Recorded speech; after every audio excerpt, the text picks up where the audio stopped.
Good morning, everybody, and welcome to Weekend Eats. I am Casey, your host, if you don't know already, and I know my family in that chat there, they know all about me, but there may be some out there that are not revealing themselves. So just in case you don't know, that is who I am.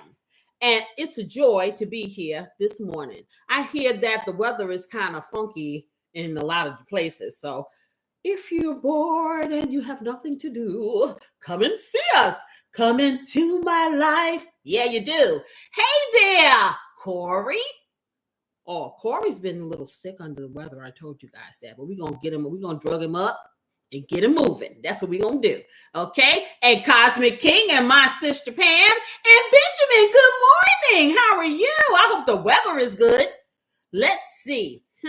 So, I don't know if you guys saw the thumbnail, but I'm going way out there on a limb today.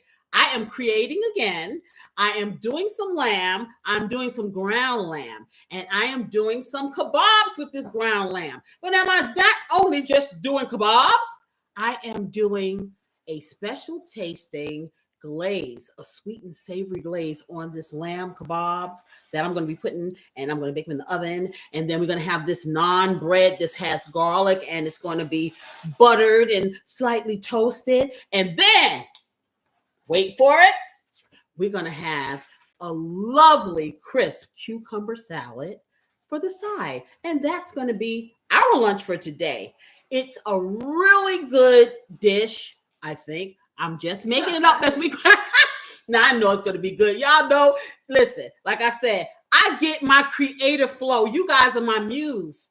I get my creative flow when Saturday comes. Because I'm going to tell you, honey, throughout the week, this is the mantra. What do you want for dinner? I don't know. What do you want for dinner?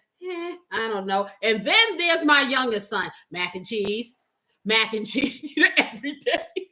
So I get to really get out there and make up a whole lot of recipes, or to vamp up already existing recipes and make them my own and just share that with you guys. So let me just see what's on our roster for today. Oh, by the way, hey there, Deborah. How are you, Miss Huckabee? Thank you for stopping by. Much love. Yes, for sure. Hey, my husband, how are you? Got some good stuff coming up for you. You're going to like this lunch. Trust me. He's going to like lunch, and he's going to love dinner, because as I was saying, tonight on the Love Rhythm recipe, I am creating, the most delicious. Now, you've heard of chicken marsala. I know a lot of people have heard of it. And that's usually the traditional way that people make it. I am going to make a pork medallion marsala with some beautiful bow tie. Anyhow, if you want to know how I do it, come on. That's another show. If you want to know how I do it, hey, come on over and look. If you look at my video, then you know what I'm talking about. My long form videos, because like, you want to know how I do it? Yeah, stay tuned. But anyway, today on Weekend Eats, we are, like I said, going to be making up this sweet and savory lamb kebab. Of course, coffee, my favorite side piece. You're like, what in the world is she talking about? Well, you're going to find out, okay? And easy make-do meals that your family is going to love. What is a make-do meal? Well, I'm going to tell you about that too. And of course, the bunch of us. I didn't say that other. Okay, what did I say I was going to call us? Not what did I say, the bananas? I said something I was going to call the family. My family, anyway, you know how we do, okay? Because y'all part of the family. So all of y'all can say, hey, we're one big, happy, nutty bunch. How about that? There you go. So the first thing I'm going to do, and is do what? I'm going to take a cup of coffee and pay tribute to my favorite side piece. Okay. Okay. My one true love that never disappoints. Let me tell you something. If you want something that is faithful, if you want a faithful relationship in your life, if you want a relationship that's never going to let you down, that's always going to lift you up, I'm just saying. Today, my companion is called Fernando. This is Fernando. Okay, so I'm going to take a sip of Fernando.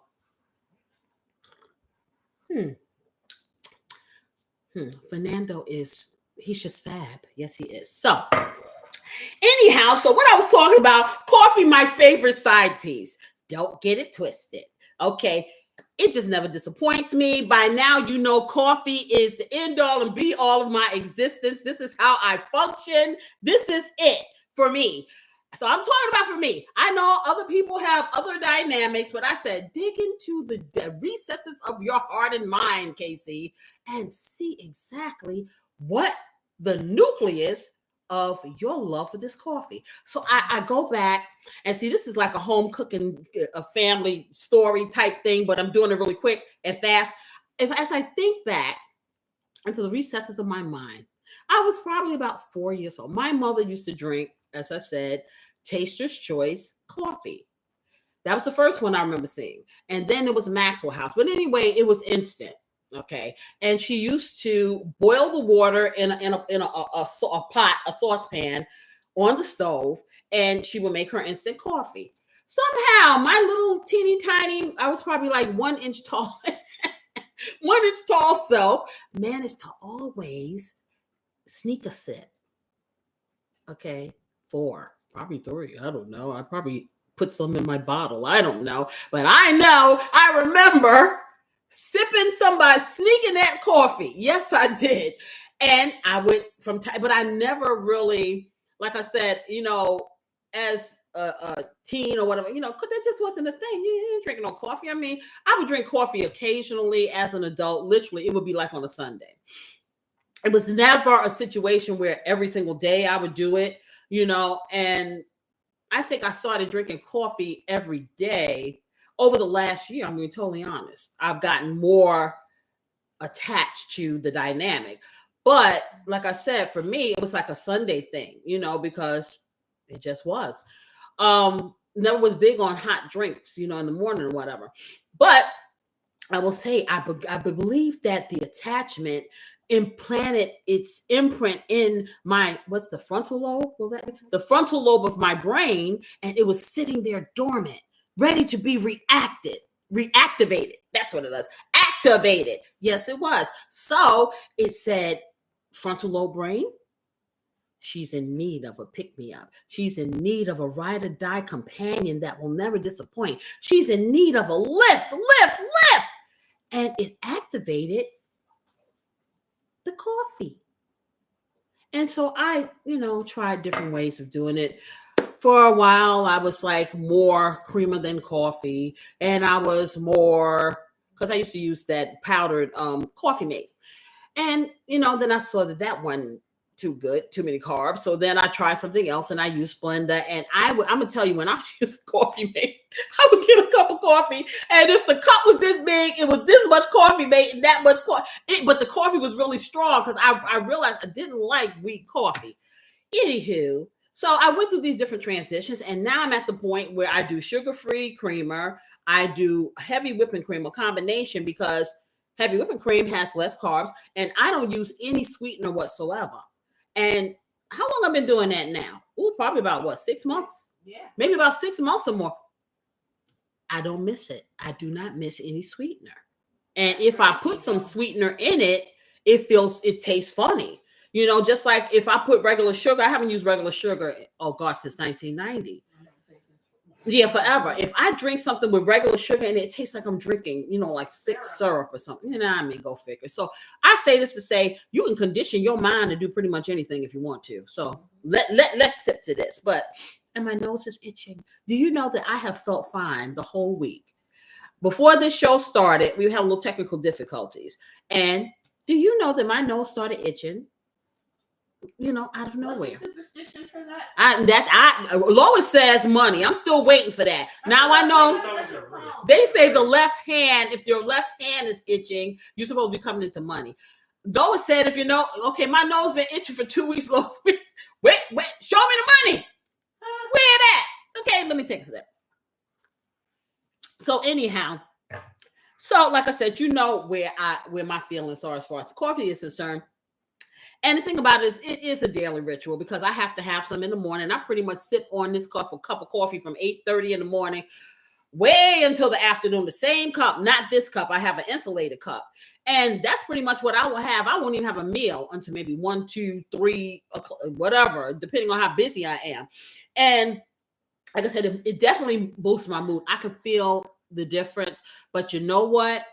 I don't feel, like I said, there are days that I'm more tired or whatever. And so I really do feel it. But if I'm not really tired, I really don't have to have coffee. Now, it had come to a point when I was drinking a lot of coffee a few months back, I could literally feel, I guess, the addictive portion of the caffeine, the lack of caffeine in my body. So I had to roll that back because I don't need to have to be dependent on anything just in case I can't afford to buy any. How about that?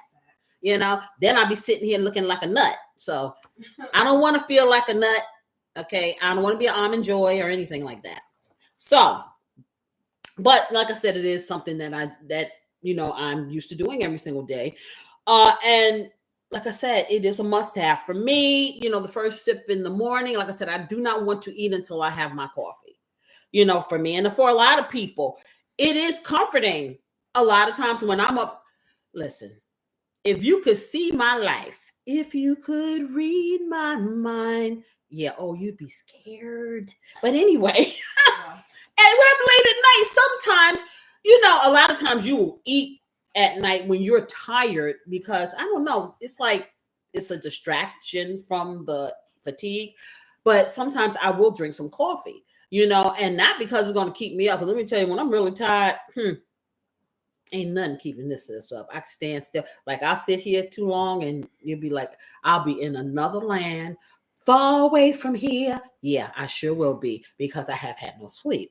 But as long as I keep going, I just keep going. But when I stop, it's just like they took the battery out. So the coffee is comforting. It is a global love affair. We know that we have all kinds of cultures that have all kinds of rituals, and no matter what, coffee brings people together. Okay. Like I said, I'm never alone in my house, so I can't really equate. It got to do with the coffee. It's like, hey, it's just everybody. But I know people do come together. Morning, noon, and night. Coffee is there, and you can drink it, and it's a good after dinner drink. People drink it with their desserts and things. People even, I think they even have, don't they have a coffee liqueur? They have coffee liqueur, things that taste like coffee. They have chocolate covered coffee beans. Hey, coffee's a big business. I'm telling you, I am in the wrong business. I need to have a YouTube channel devoted to nothing but coffee. So that's pretty much where I'm at with that. So this is why I say, for me, coffee is that favorite side piece. That side piece of me that gives me that support when I need it. That's always there as long as I can afford to buy it. And my gosh, the prices. Let us not get started with the prices. I'm about to go and get me a few coffee beans and plant them in the backyard. Okay. Oh, speaking of prices, and I'm like digressing or getting off the subject. My husband said that he read or heard that people are really thinking about buying chickens. So because egg prices are so high, and they have some company that are renting out chickens. I think he said $500 a week, a month. I'm like, really? Now, first of all, one chicken, they can lay 12 eggs, but they're not laying 12 eggs in one day. So if you have a family like mine, everybody eating 2 eggs, it's 7 of us. I need 7 chickens, okay, in order to get enough eggs for the day. Now, if you got 1 chicken, you're going to get 1 egg. And who knows if that egg is usable. You know what I'm saying? Hey, that could be one of the eggs that Crip walked. Listen. I don't know about that. I'd rather, and I'll be totally, and I know a lot, I use eggs for a lot of different things, but I got to find another way because, I don't know if I want to have livestock in the back. Not unless I have a farm, and that's something I really want to do. But I'm just way off of that. But I just thought about it, the prices. And, like I said, I can go on and on. Oh, Benjamin, you talked last week. I think it was last week you were talking about you went to Aldi's for the first time. Well, I went to Aldi's and I got this ground lamb. Why? Because That stuff was like for a pound. It was like $10.99. I'm like, oh, really? Let me see if I can find. It was like either go to Aldi's where they had the lamb for $5.99 a pound, or I was going to have to go hunting. Oh, Jerome just popped in. Hello, Mr. J. How are you? Come to heckle me today. I know. Yes. He been slacking on his job, y'all. You know he got to come and heckle me. That's how that works with him. I know, right? You know, but no, he's here. What is that? Oh, he's laughing. He's laughing at me, everyone. He's laughing with some kind of blue little emoji. You know, I don't know what that thing is. What is it? What is it, beautiful assistant? It's a unique laugh emoji. That's all. Oh, okay. It's not like the standard yellow one. Okay. I guess the YouTube version. Okay. I don't know what that is, but anyway, it looks interesting, Jerome. You always keep me popping. That's for sure. Anywho, trying to get my papers together so I'm not talking about the wrong stuff to y'all. Because listen, I don't commit this stuff to memory. I just research it and I deliver it in my special KC way. Oh, yes, I do. So what I'm going to do next is I'm going to go over here and show you the ingredients to this. This is going to be fabulous. Trust and believe. Yes, it is. Can't y'all tell I feel better? Because, I don't know. That being sick is not the move. Trust me. Anyway, so, what am I doing? I need to make sure that I have all this stuff together. Okay, breakfast, lunch, and dinner. Yeah, there you go. All right, for the next day. So let me get over here. I got to get another sip of this coffee. Yes, I do. I really do. I'm not even trying to play. My friend, the coffee, and I just Fernando.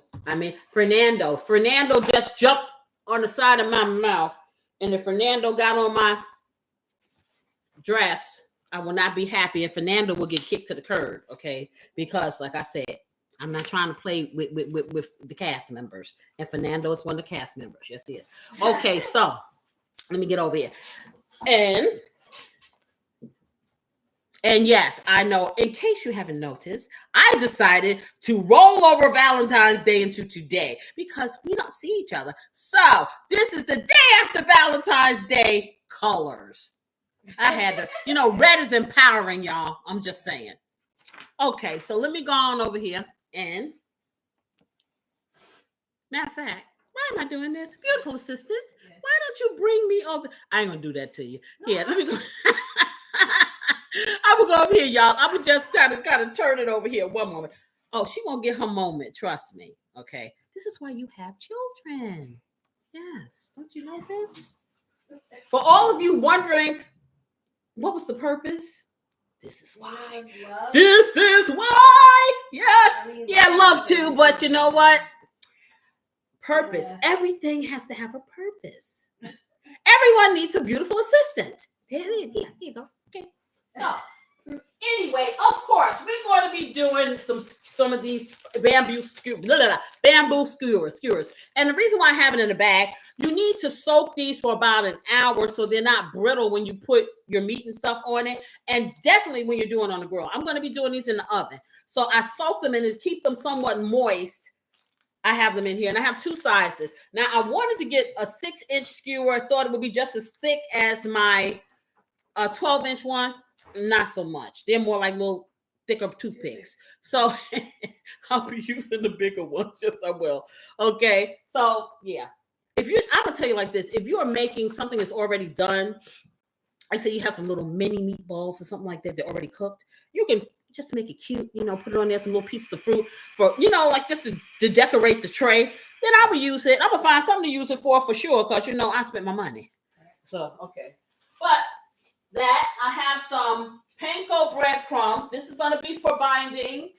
I have probably 1 or 2 eggs. I'm not sure. If I do 3 pounds, I'll probably use the 2 eggs. If I do 2 pounds, I'll probably use 1. Okay. I'm going to be using, of course, some garlic powder. I'm going to be using some white pepper. I'm going to be using paprika. I got 2 of these paprikas out here. I am going to hit this up with these things here. And this is important when you're doing like a lamb Mediterranean type flavor. Hit it with the KC, home cooked down south. Hey, I got so many comfort food cultures going on here. Trust me, it's going to be fantastic. Because this is what was in my mind. And I said, I'm trying to help everyone expand their palates, including myself. Okay, so we have some coriander. I got black pepper, onion powder. What else I got here? Of course, Casey's blessing because, hey, everything got to be blessed and highly flavored. Got a little bit of liquid smoke over here. I have, and you can get whatever kind of barbecue sauce you want. I got so many of these, so I decided to make use of. This is one of the things. You don't leave this little bit of stuff in here and think you find something to do with it. Do you know how much this stuff costs? Okay. Oh, but Benjamin, at my Aldi's, they have this here, and it was cheaper. So like I said, I do shop on Instacart, and that allows me to be able to hop from one store to the next and get all the things that I want to get and save a little money. To date, I will tell you, I have saved almost $5,000 on Instacart. And one of these days, I'm going to figure out how I can let you see how I maneuver through there and the things that I do so you too can have this dynamic. It saves you on gas, number one. It allows you to go to stores that you might not be able to reach. It allows you to go to these big stores like Costco's and BJ's and what else? They got Sam's Club without a membership. There is a benefit to this, trust me. Now, there are cons. But once you learn how to navigate this puppy here, it saves you time. It's a game changer. It sure is. So I'm going to be using some of this, like I said, but I'm not going to be using this as is. This will be a part of the glaze that I make. Okay. So, I know what I forgot. The main ingredient. Okay. And I was telling you, the cumin, turmeric, and marjoram. These are flavors that go into lamb dishes, several lamb dishes, that Greek lamb dishes. So I'm doing that too. Listen, just trust the process, y'all. Okay. And let me put this back over here. Now I made a mess. Get that over there.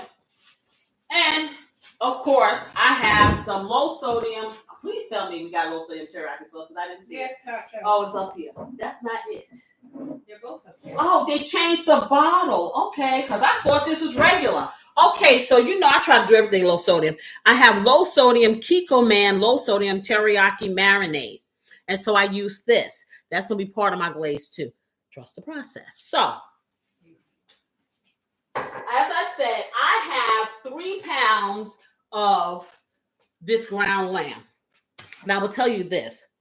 When I saw it online, it did look like it had a little bit more fat in it, the $5.99 one, but not to worry. I'll just buy more of it, and if it shrinks up, I'll just make bigger pieces because when I'm gonna drain the grease off anyway. $5.99 versus $10.99, you do the math. Okay, Mary's Little Lamb tastes the same at $5.99. Trust me. So let me get a sip. I'm going to take that meat out. Then I'm going to start putting the seasonings in. Now, I had thought what I was going to do, and maybe, I probably don't need to do that. I ain't going to even go there. I am going to put a little fresh garlic in there, but I was going to, do my little grinding thing or whatever and mix it. I ain't going to do that. We ain't doing that. This is going to be easy peasy because this is something that you're going to be able to do during the week. Okay. Looks fancy, looks fun, looks all these things like that. But we're going to be able to do this stuff during the week. You'll be able to mix this mixture up, stick it in your freezer, take it out, unthaw it, and then it's there. You can also make lamb burgers.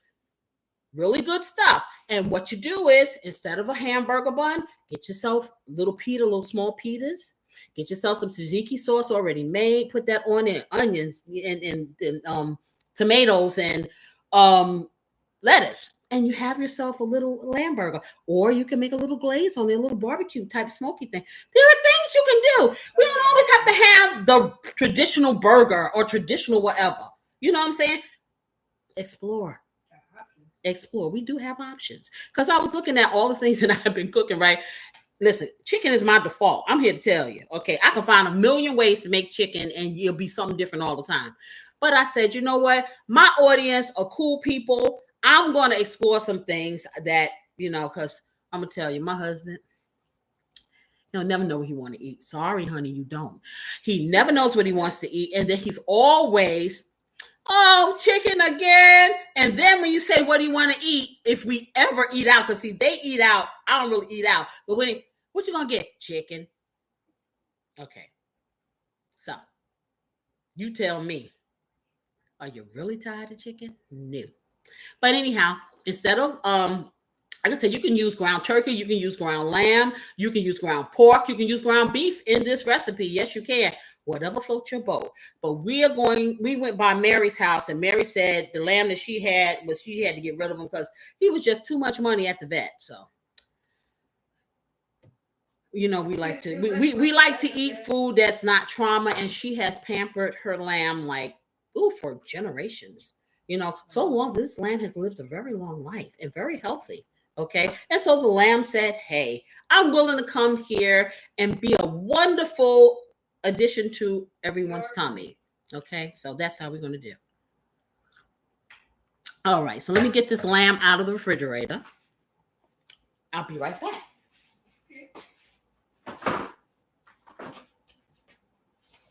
Okay.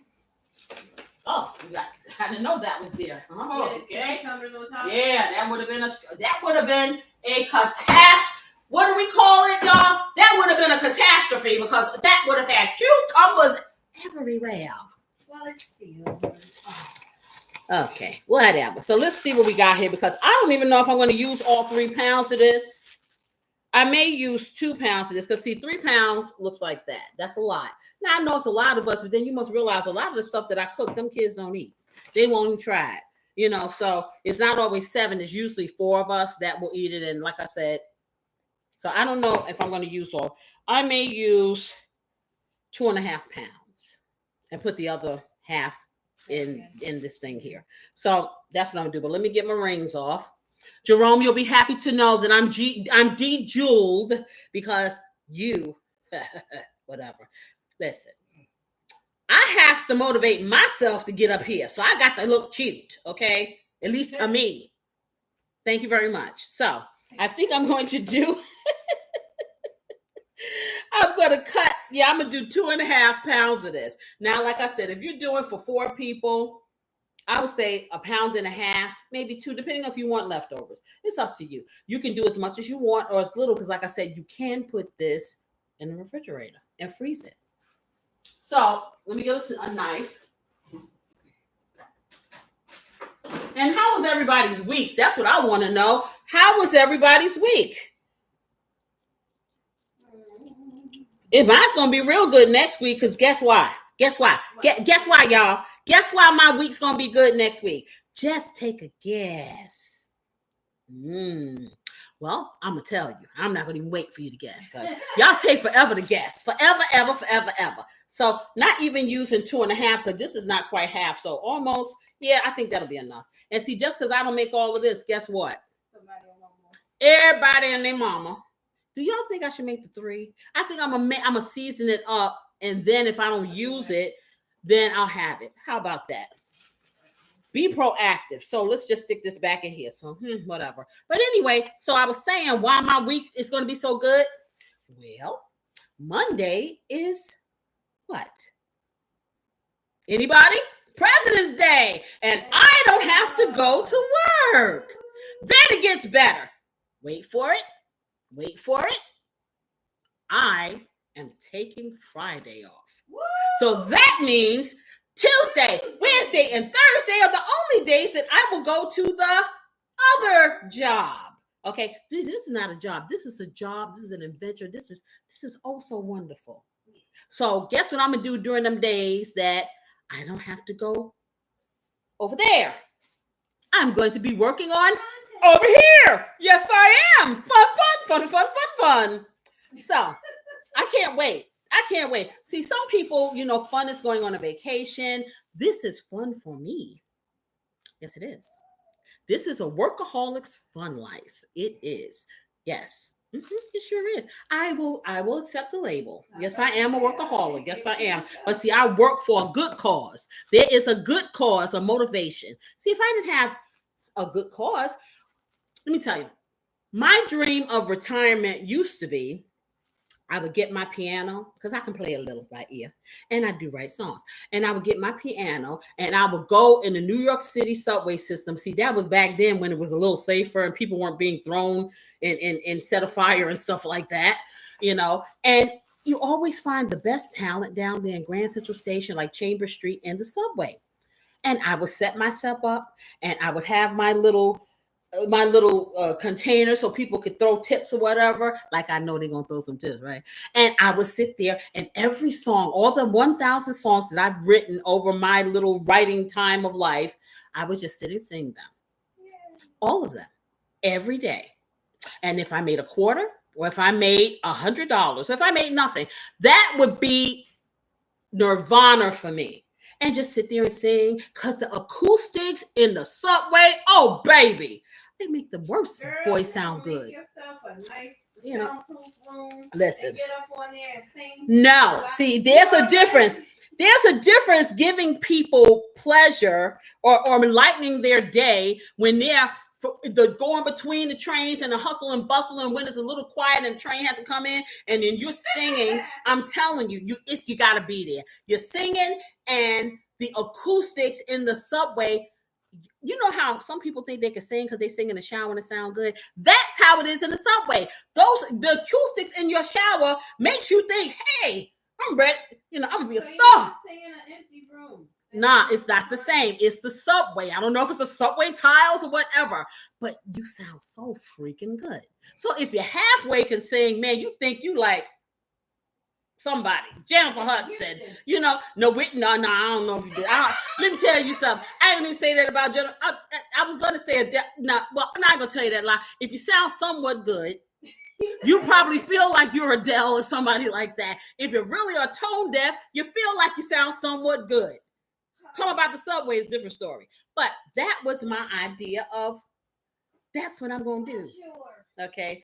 Now, not so much. I have stepped out of my comfort zone because, like I said, I haven't opened up my mouth in years to really sing or whatever. Like I said, I listen to the music. I may hum along with it.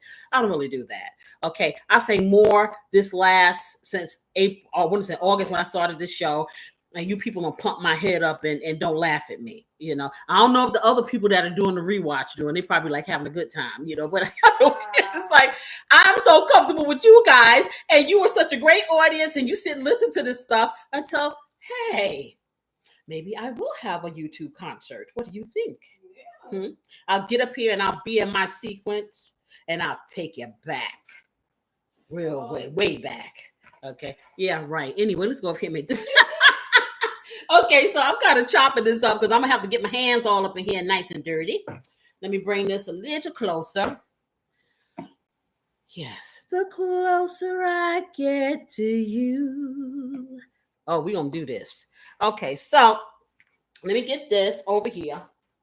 Wow, I'm looking at this. That picture did not do it justice. This is some nice looking, look at this. This is some really nice looking lamb meat. I thought it was really riddled with fat, but look at that, y'all. Like I said. A while back, I was talking about all these in there. What was it? It was some meat they had that was not great. It was the chicken. Yeah, it was kind of.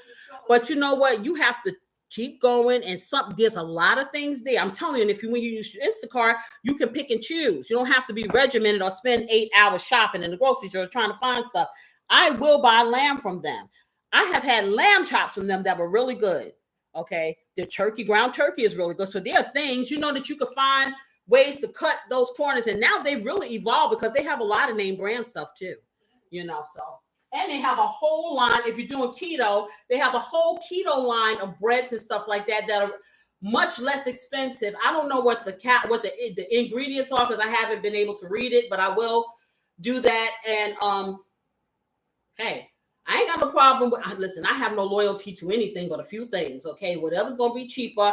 And as the days go on, things keep getting higher and higher and higher, and we have to survive. I know I have to do. I'm not independently wealthy. Okay, contrary to popular belief. Okay, not. All right, so let me get over here. Let me get this all chopped up here like that. And I'm just basically going to put all my ingredients in here. Let me get this in the garbage. Anybody know what the heat is on? Because it's feeling kind of muggy up in here, but I don't want to make. Hear it running right now. Yeah, I don't. And it's, see, when I'm in this kitchen cooking, y'all, and I'm moving around, they be mad because I have them around here. They be in the freezer zone, but I'll get overheated because I'm moving around. Not even. I won't even get hot. My sinuses. See, I have to wrap up and cover and have it cool so I can breathe. I know. What can I tell you? I feel you. I feel it. You don't ever want to be in a situation like I was a couple of weeks ago where I could not breathe. When I tell you there was not an increment of air. I think if somebody wants to torture you, cover your nose, stuff it, and you can't. Man, I'll tell you whatever you want to know. Okay, just let me breathe. I'm being real. I'm not even fronting. Okay, so I'm gonna get me this. I got that. I got this garlic. I'm going to mix my eggs up because I got a lot of this. I don't want it to be too wet because remember, I'm trying to form this meat here around my skewer, okay, my kabob stick. And so, it's going to be a challenge. We're going to see how it's going to work. We're going to find out. Okay, so. Pam said, go ahead and do it as long as you sing my favorite song. I'm not. Don't even start with me, Pamela. Okay, because what she gonna make me do is I'm gonna have to have a Zoom, invite all y'all to it, and make her sing. That's what I'm gonna do. How about that? And then you'll see her up close and personal. I am not the only singer in this family. I'm the only one crazy enough to let y'all hear it. Okay, that's the thing. Okay, so let's not get it twisted. Okay, yeah. Also, Vovo to Love say morning. Good morning, Vovo to Love. How are you? How was your week? I'm gonna ask you that. See, you give me inspiration because you always say something nice. You always do. You never, ever lean to the negative side. You're like, hey, it's great. I had one day at work, at home, whatever. And, what'd you say? You're like, look at the glass half full. Yeah, for real. No, seriously, because, I am guilty of it. We're all guilty of it. I was talking to my team at work, and we had a team meeting, and I'm like, hey, we get a whole lot of lemon sentences thrown at us, but hey, I got to learn how to like lemonade. I just have to sweeten it up because I ain't got the time or the inclination to have to be upset about everything all the time. It's our nature. We kind of lean to the negative. Point in case, television, okay? We could sit here for hours and listen about all of the heartbreaking and horrible things that are going on in the world. How many hours will you sit and watch a show that talks about some sunshine and light and something wonderful happened? Think about it. You be all in it. You be talking about it at work. Oh, the world is miserable. Everything is like. How many stories do you talk about of joy and glee? Just think about it. We're conditioning our brains towards negativity. I rebuke it. Okay. My 3 brain cells, I got 3. I got one that'll help me do what I got to do at this job so I can make some money in. I got the other one that is doing this, okay? And then, I got that one out there, that job did, I need the whole one brain cell. Then that middle one gets family and all that stuff like that, okay? And I can think a little. The third one. I'm sorry. I'm saying Vovo to Love said they worked one day this week due to snow. Yay! Okay, what's that? What's that dance? That one. Yes. See what I'm saying? Vovo to Love always has something that brings my life up. Anyhow, and like I said, the third brain cell that's kind of like that one right there, leaning to the side. It's like, oh, ready to go. That one. Okay, that one's the only one that's left. Okay, I have to use that one. I think I used the first one for that and for this. And the middle one is like in between the other stuff that I got to think about. And that last one does not want to be bombarded with negativity. I'm sorry. Yes, you need to know what's going on in the world, but let's face it. I'm going to tell you like this. Okay, and I'm getting real close. Yeah, we need to know what's going on in the world, but let's face it. If somebody press a button, what are we going to do? Just sit here and watch it press. Anybody got bunkers they can go into? Because if they do, invite me. Think about it. So, yes, I want to be aware so I could get to my closest relatives and say whatever I need to say. And that's just me. Okay. But I'm not, and I refuse to sit here and ponder and pine over things I cannot change. So I deliberately censor myself. okay, from a lot of things, because I ain't got that kind of time. It's going to be what it's going to be. If I could rule the world, do you like that? Hey, if this world were mine, okay, it'd be different. But it's not. So I'm not going to sit and cry over milk that spilt that I can't clean up because I ain't got no Bounty paper towels. And they too thin anyway. You need to be aware. Don't keep your head in the sand. However, if you are going to immerse yourself in all of the negativity, have a solution right there. Okay? Complain all day long. Talk about the wrong things in life all day long. But think of solutions. Because it's just a whole lot of when all you do is just beef about it. Oh, before I go any further, I think I missed Auntie Pam. She said, did you miss I can't hear you. Sorry, I was coughing. I said, I think I missed one of Auntie Pam's messages. She said, oh, not happening to you having her sing on the live. She said, I missed the text. What? Auntie Pam? I don't know what that means. What are you talking about? We were talking about her singing on the live. Oh, okay, my sister sitting here talking smack. Y'all can read this. I don't know if y'all can see the chat or not. She's talking smack about what she ain't gonna do until I get up here and embarrass myself for the 15th time singing Old Friend from Phyllis Hyman. Okay? No. Listen, y'all just ain't heard. See, the thing about it is the young people think I sound good because you've never heard anybody really sing words. Because everybody, you young people here, they sing sounds. They don't sing. I don't know what they're saying.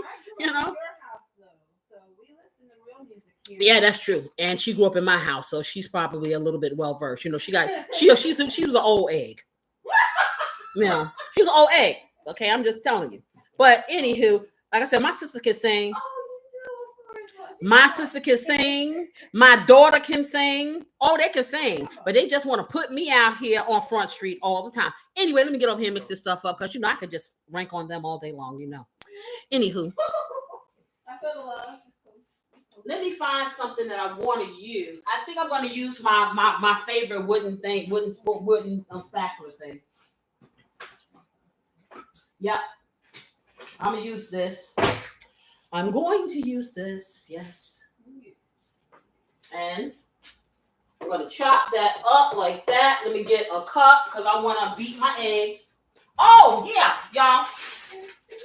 Okay, now they got different brands of this non-bread, and this stuff is pretty expensive. But all these again, I got 1, 2, 3, 4, 5, 6, 7 pieces of this. What was it? For $3.49. If you go to another store, they'll give you 2 pieces of this, and it's like $5 or $6. Same bread, same non. Is it not called non-bread? Yes. But it is really bread. It's not non-bread. But anyway, yes, because this is really good. And this is garlic flavor. So what I'm going to do, I'm going to bathe it in butter and pop it in the oven and just slightly toast it with a little bit of rosemary. Anyway, I'm not spoiling it all, but let's go here. So I get happy when I can get the things I want and it goes for cheap. I don't know about y'all, okay? I ain't stuck on, it got to cost. If I can get a filet mignon for $1.99 and I can make it taste good, I'll just get double the amount, triple the amount. You know what I'm saying? Me. So let me get the cup.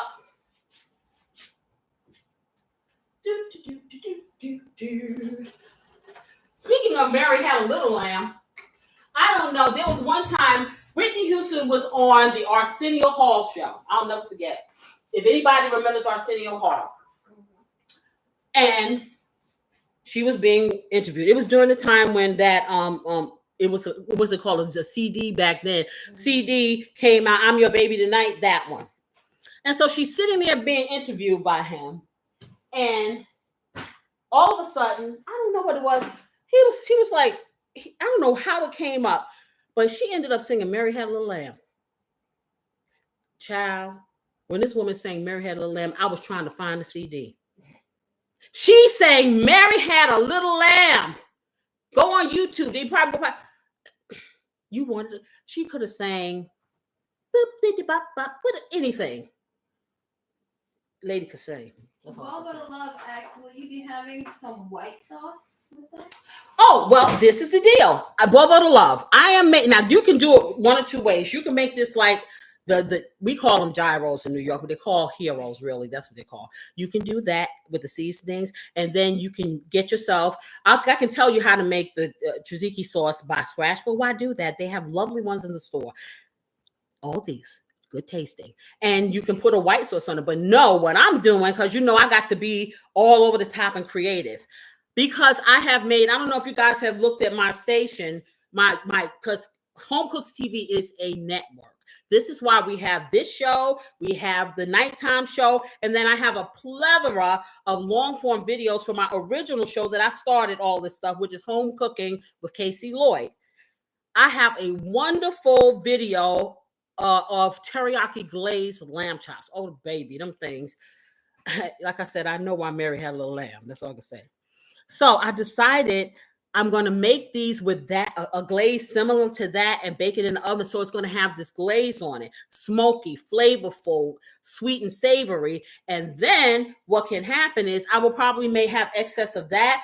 I may even mix a little bit, like I said, in the tzatziki sauce. So it may be like not white, but a little pinkish, and put it over there. But I'm going to have the tzatziki sauce is going to be going into my cucumber, onion, and tomato salad that I'm going to have on the side. We're going to have that garlic naan bread brushed with butter. And like I said, you can also have this with some jasmine rice, put some turmeric in it, get some yellow. If you want to make a dinner. I'm just doing something light for lunch today, because tonight, I don't know if you were here yet when I told you what was happening tonight. Tonight, I am making pork masala. So it's going to be on point. So they don't need to eat all that much during the lunchtime, because, I don't want them sitting up here with the itis. Okay, so, But you can do that and then have that white sauce and make it more like a traditional gyro or hero by putting it on the naan bread or some pita bread. Or you can make it into a hamburger patty and do that like between two pita breads and put all the fixings for the gyro or the hero on it. Yeah, so I'm just, everyone's so creative. I'm just, oh boy, do I miss that lady. I swear, haven't seen her like that. She's so freaking funny. Anyway, I don't know where she is, but wherever you are, please come back, because I used to, that was a part of the joy of my day, listening to you, really. So, anywho, let me do this egg like I do.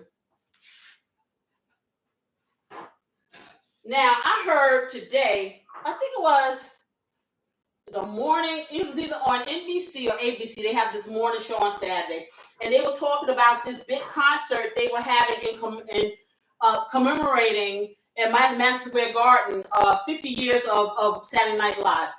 And when they said that, I said to myself, Lord have mercy. Okay, I'm 20. How old am I? I'm 26, right? Listen, when you get to be this age, you stop counting.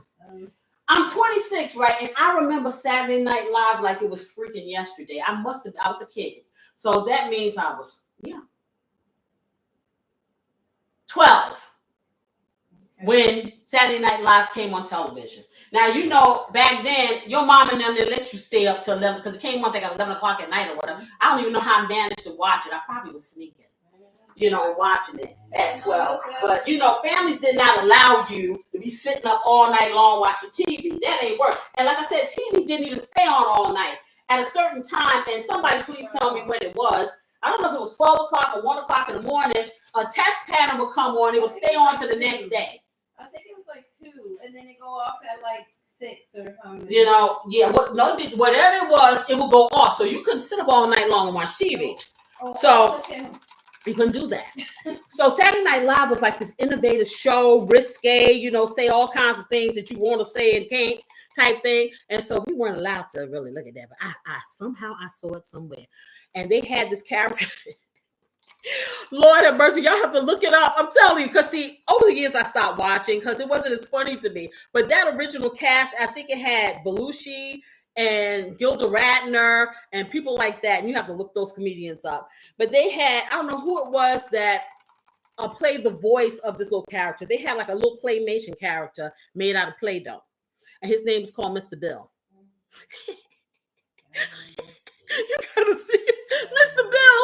And you know, I swear, we are so, what do you call it? Sadistic. Okay, we're very sadistic. So here he is, and this is all we could talk about in school. And I think I 12. Where was I? Was I in? Trying to think, 10, 5th, 11, 6. So yeah, I had just went to my first year of junior high or middle school for some of you guys. And Mr. Bill would go through his of the day or whatever, and he was always getting hurt. So, and whoever it was, the person was kind of like working him with their hands, and he would get in all these situations. It's like, okay, the person will walk him out in front of a car, he gets smushed to the ground, and all you would see with his little round mouth go, oh, oh. I know, you gotta be there. It was so funny. It was so funny to this day. I roll. So that was my experience with Saturday Night Live, and I think I don't know if I stopped. I don't know if I watched it when Eddie Murphy was on it, but I know I really watched it when the original cast was on there. You know what I'm saying? But it was hilarious because it was something different. You know, because I come from an era of television where if there was a bra commercial, they would not show the person. They would show a black silhouette, a whole black silhouette, and put the Playtex bra on the silhouette. And they would do stuff like that. You watch the Brady Bunch, you know the Brady Bunch, mom and daddy married, okay? They go in the room, and they were innovative because they actually let them sleep in the same bed. But that bed was like way on one side on the I Love Lucy. Okay, Lucy sitting there pregnant with Ricky, little Ricky, and they in twin beds. Okay, so it was very, very censored, very, very, you were able to maintain a whole lot of your innocence. It really was. And I ain't mad at them because, honey, I had a lovely childhood. You know, you spend more years being grown than you do little. Yeah. Okay, I really, truly don't need to have to try to take my immature brain and try to figure out the dynamics of grown folk stuff. I loved it, me personally. Okay, but that's just me. Anywho, but it was this. So they're having this commemoration of it. So they have all of these stars in Madison Square Garden. They had Cher, who looked like I think she's 79 or something like that. And she's had so many facelifts until her face doesn't move, but it looks smooth as a baby's butt. And her body was good. And she was up there singing, "If I Could Turn Back Time." Yep, she was singing that. I like that song. No, but you know my favorite song of Cher, and you probably don't even remember probably. What is it? No. You're gonna make me forget. See, now I forgot the song. It's because you around here singing that stuff. This was something better than that. Oh God, what's the song? I Got You, babe. No, Pam. Beautiful Assistant. Stop. Okay, now she was really, really young.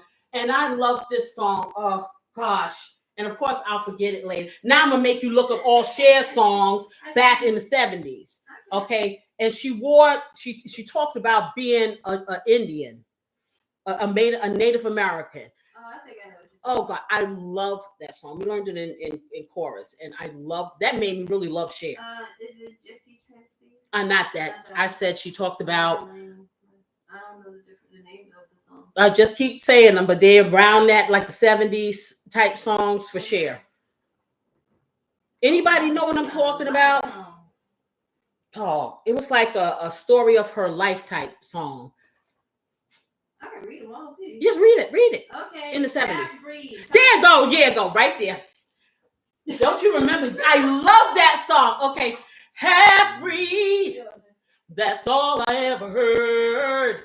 Half breed. How I learned to hate the word. Half breed. She's no good, they won. Both sides were against me since the day I was born. Love that song. We weren't accepted and I fell to shame. 19, I let them tell me who's to blame. My life since then has been from man to man. But they can't say or tell me who I am. Half breed. Oh, I love that song. Love it. I love the music of the 70s because everything had a story. It did. It was meaningful. Even if it wasn't your story, it was a story. And I love that song. I know, taking myself back down memory lane. But anyway, so they had Cher on there. They had Lauryn Hill. I would have been interested to see where she's at right now. And a lot of a cavalcade of stars. Okay. And yeah, that really. Oh, please, I can go. Like I said, I learned so many songs. We learned so many different genres of music. You know, folk music, which is very good because folk music tells stories. You know, it's so many different things. Y'all don't know nothing about that. I know. She just activated it. See, she talking about older Cher. I'm talking about Cher when Cher had the long hair, well, her teeth were messed up. And she, no, really, they were. She had, like, you know, her, you know how you have teeth growing on top of other teeth or whatever. And she was beautiful, you know, but yeah. Are you serious? Okay, so Pam just said if you were in the bed together on TV, one foot had to be on the floor at all times. Mm-hmm. What?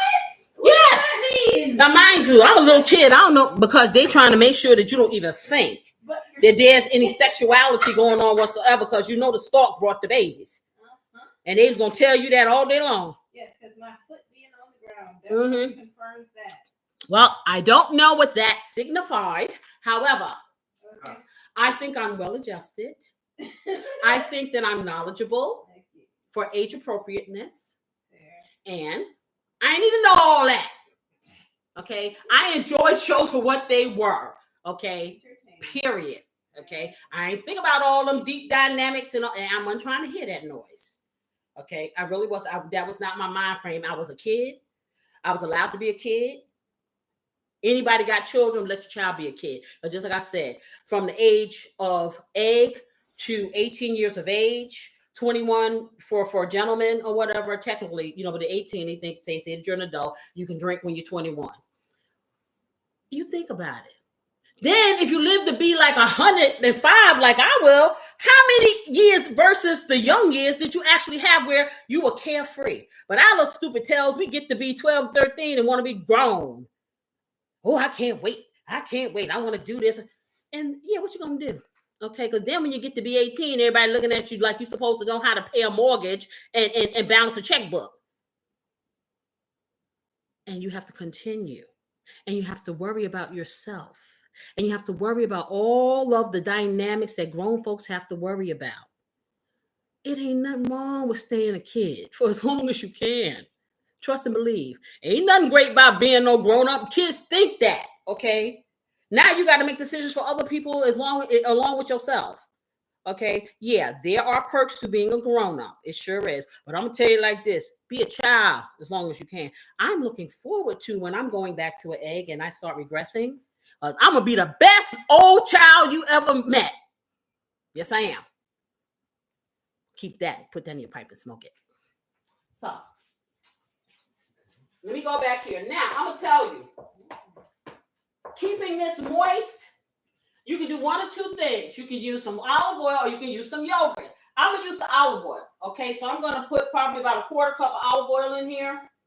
Just like that. And if I didn't mention the olive oil before, I'm mentioning it now. Okay, so I'm going to put my olive oil in. I'm going to put my liquid. I'm going to put 2 or 3, 4 drops of liquid smoke to give it that smoky flavor. This is really good if you can get somebody to grill. But my grill master is upstairs and he's not feeling no grill at 29-degree weather. So I'm not going to stress him out with that because he will get out there and grill it if I ask him to. If you I'm feeling songs today. Anyway, I'm putting the Casey's Blessing in here. Like I said, you can get whatever, or you don't have to. But see, I cook everything with Casey's Blessing. You don't have to get an all-purpose seasoning for this. You can just use the seasonings that I'm going to put in here. So I'm putting my Casey's Blessing in here, and you know I do that liberally. I make it rain. I sure do. That's another song I used to like from back in the day. I forgot what I think it's B.J. Thomas. Y'all got to look this stuff up, because y'all probably know what I'm talking about. Raindrops are falling on my head. And just like the guy whose feet were too big for his bed, nothing seemed to fit. Those raindrops are falling on my head. They keep falling. You know what I used to do when that song came on? It was in my mind. I was in junior high school and I looked crazy tales. Back then, see, our mothers had to use a hot comb to straighten our hair, you know. And so your mama straightened your hair better last a week. It was raining like a nut. And I'm thinking this song in my head and standing in the rain. Yeah, and I was special. But I used to always hear music. I'm telling you, music has been such an intricate part of my life and still continues to be. It has taken me from happiness through despair, through uncertainty, through pain, through all things. Music has been a source of therapy for me. Okay. And it just does that for me. I don't know why. I thank God that he made me that way. For real. Okay. So I'm going to get this pepper. And I'm going to put that in here. So we're going to do about, for this much meat, I'm going to do a half of a teaspoonful of pepper. Okay. This is important. You want to get the marjoram. Okay. Because this is part of the seasonings that go into gyro meat or a hero meat or a Mediterranean dynamic. So I'm going to take a half a teaspoonful of some margarine, put in here. And you may not use this all the time, but it'll last for a good long time. And if you get in, you can put it into other things. Then, as you see, I'm down to a little bit of turmeric here. And this stuff is quite expensive. So, you know, I've been using this like a little bit, but I'm going to use a half a teaspoonful of turmeric, which is probably what's left in here. Turmeric is very good for inflammation, y'all. It is. It's very good. So is saffron, but you know what? Hey, sis ain't got no $60 for a little. When I tell you, it look like a thread of saffron. I ain't got it like that. So, yeah. So that if inflammation has to stay in, and that's the only thing that's gonna help it, well, I guess call me the inflamed person. Okay, I still got a little taste left in here. Okay, then I'm gonna go and I'm gonna hit it with a little bit of cumin. Okay, and I know cumin is kind of, because like I said, paprika, what else?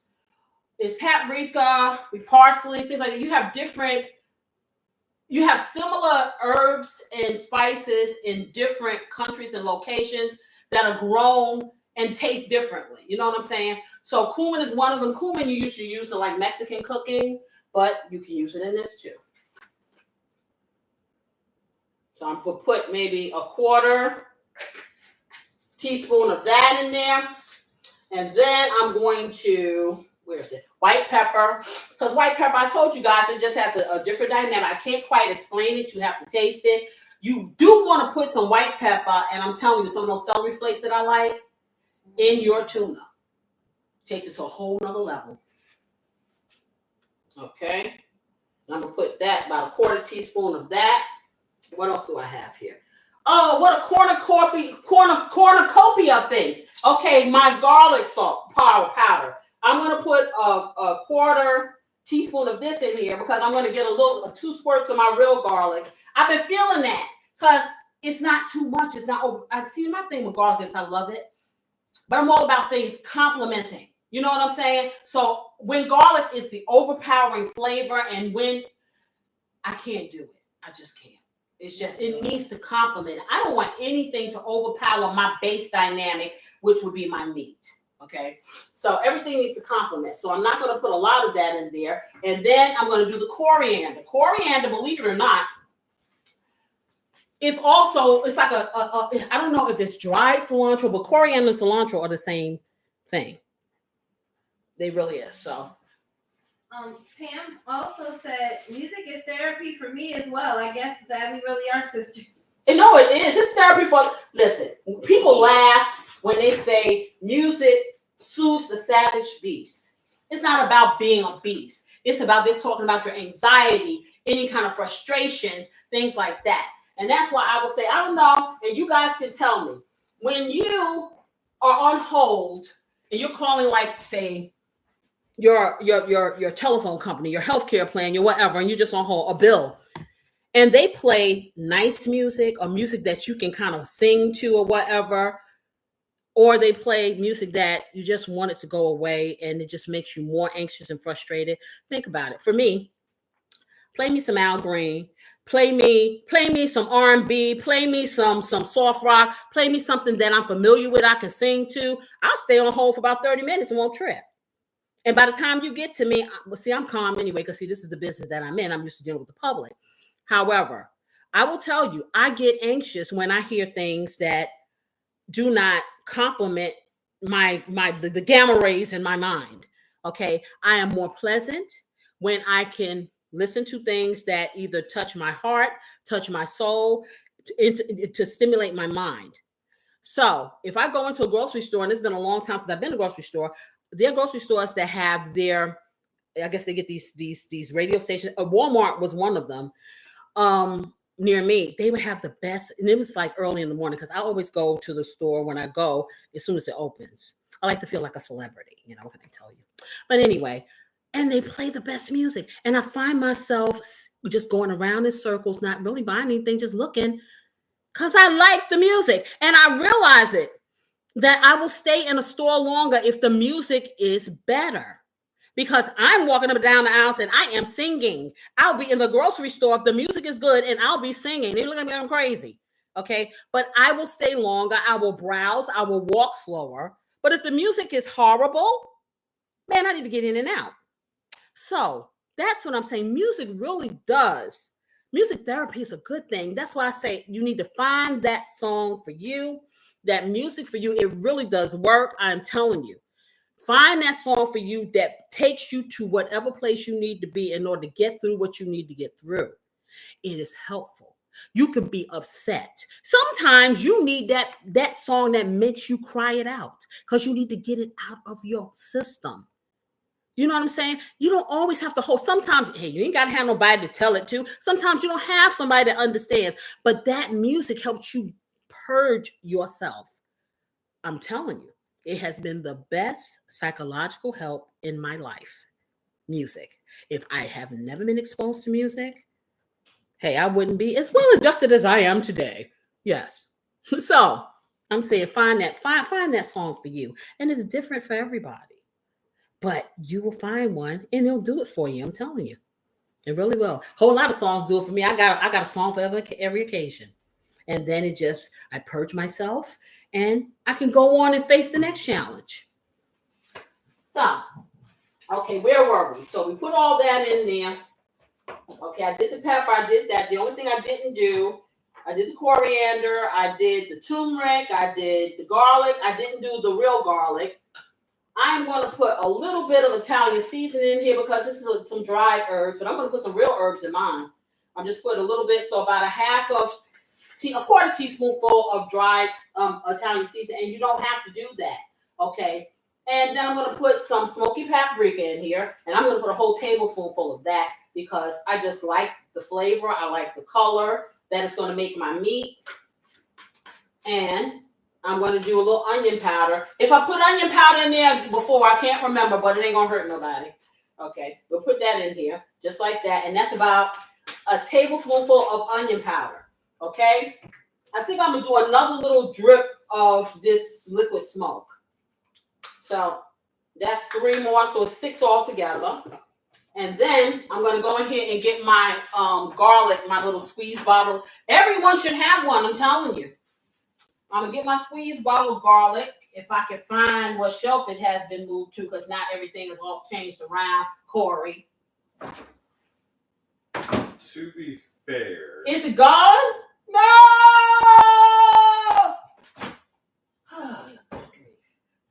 Listen, I know y'all didn't use the last of my little squeezed garlic. I don't believe. I don't see it. I don't see it anywhere. Where are you? Okay. Mm-hmm. You see, hit it can't be hid.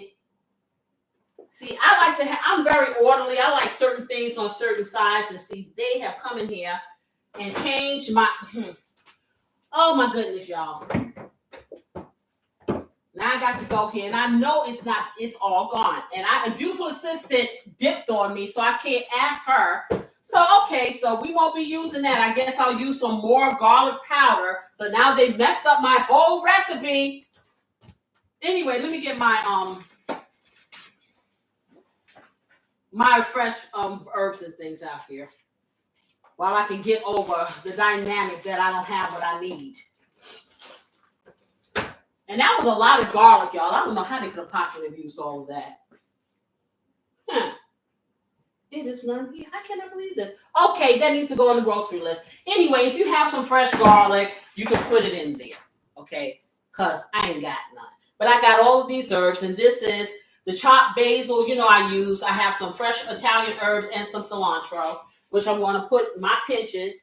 And like I said, I'm just going to add the extra this. I just was feeling the fresh garlic, but hey, this is why you always have a backup. This is real life, y'all. You have other folks up in your kitchen and they use your stuff and then don't tell you when you go to the grocery store. That's how they work. Yes. So I'm going to take a pinch of basil. And y'all know I've told y'all what a pinch is. Everybody who's been here, but anybody who hasn't, a pinch is your forefinger, your thumb. That's a pinch. Okay, I'm going to put a pinch of that, and that's a pinch of all of these herbs. I just told you the Italian, the basil, the Italian herbs is a mixture of all Italian herbs. And I'm going to do a pinch of that, and then I'm going to do the cilantro. And cilantro is more of a Mexican herb, but it just tastes good and stuff. I like it. So I'm going to put that here. And like I said, you can put this all in here. Everything can be dry. Things don't have to be. So it's just, it's up to you. So yeah. See, now they're looking all crazy. Ain't no garlic in here. It was the last time I saw it, it was on that door right Yes, and I'm not seeing it. Yeah, I don't normally use that. Exactly. So I'm like, I don't know why it went away. But I guess it didn't want to be used today. We have regular garlic cloves. I don't want to go through all that. I like the squeeze one. I'm kind of, I like the squeeze one. But like I said, it's not a big deal. Because, I'm still looking. I know I didn't miss it because it's not here. No. It's in the door. I don't know. Yeah, so, anywho, not to worry, because what do we do when we get lemons, y'all? Everybody, we make lemonade, right? Okay, so I think I got everything in here except for the teriyaki sauce, which I'm going to put in. And I'm going to put a handful of these breadcrumbs, these panko breadcrumbs, just to as a binding agent. So probably a half a cup of that. What I really wanted to do in the next time, because I didn't have time, I wanted to do the keto bread into the bread and grate it. But, hey, I ain't doing all that today. So let's see. That is right there. Okay, so I got about a cup. And I say half a cup, I'm going to do a little over a cup. Because I forgot I got a lot of meat. All right, so let me get my teriyaki sauce in here. I'm going to do a half a cup of this teriyaki sauce, the low sodium in the meat. So that'll be about just like that. Okay. And let me move that back. And then I'm going to go over here. And what you can do at this point, now you have a choice. This is the sweetener I use. I can do 4 sweet squirts of that. You can use a little bit of regular sugar if you want and just sprinkle maybe a half a teaspoon. I would mix it in water and make a simple syrup, instead of putting it in granular like that. Or you can put honey if that's what you want to use. Okay. But you want to put that in. So I'm going to do my Splenda, and I'm going to do 1, 2, 3, because I got all this meat. For less meat, less Splenda, because you're not trying to make candy, okay? So then after that, I'm going to kind of mix this together like that, because I still have to put my egg in, y'all. Okay, get that all nice. The flavors smell really good. It smells really good. You see, for the longest time, I did not even attempt to eat lamb. I got introduced to lamb and me eating it from my husband's aunt. She made some lamb chops, and they weren't like I get the little lamb chops that look like little mini T-bone steaks. But she had shoulder cut ones one day. We went over there, and I was probably in my 20s or something like that. And we went to her house, and she barbecued them in the oven with barbecue sauce. I had never had. The only time I've ever seen lamb eaten was my Aunt Becky And Aunt Becky was always on somebody's diet. So she was a cookbook cook. So I think she had a Betty Crocker cookbook. And the way they cooked the lamb was I think she broiled it with like salt and pepper. And then she had this mint jelly that she would smother off.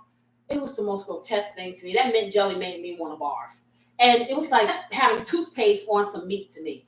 But anyway, that's how she would eat it. So lamb wasn't a big meat in my house. Like I said, my people come from Birmingham, Alabama. You know, it's a pork thing, it's a chicken thing. You gonna get some beef, but I never seen a whole lot of lamb going around there at all. And my father was real funny about certain things. He's so crazy. He'd eat all of the pig, but then worry about the lamb.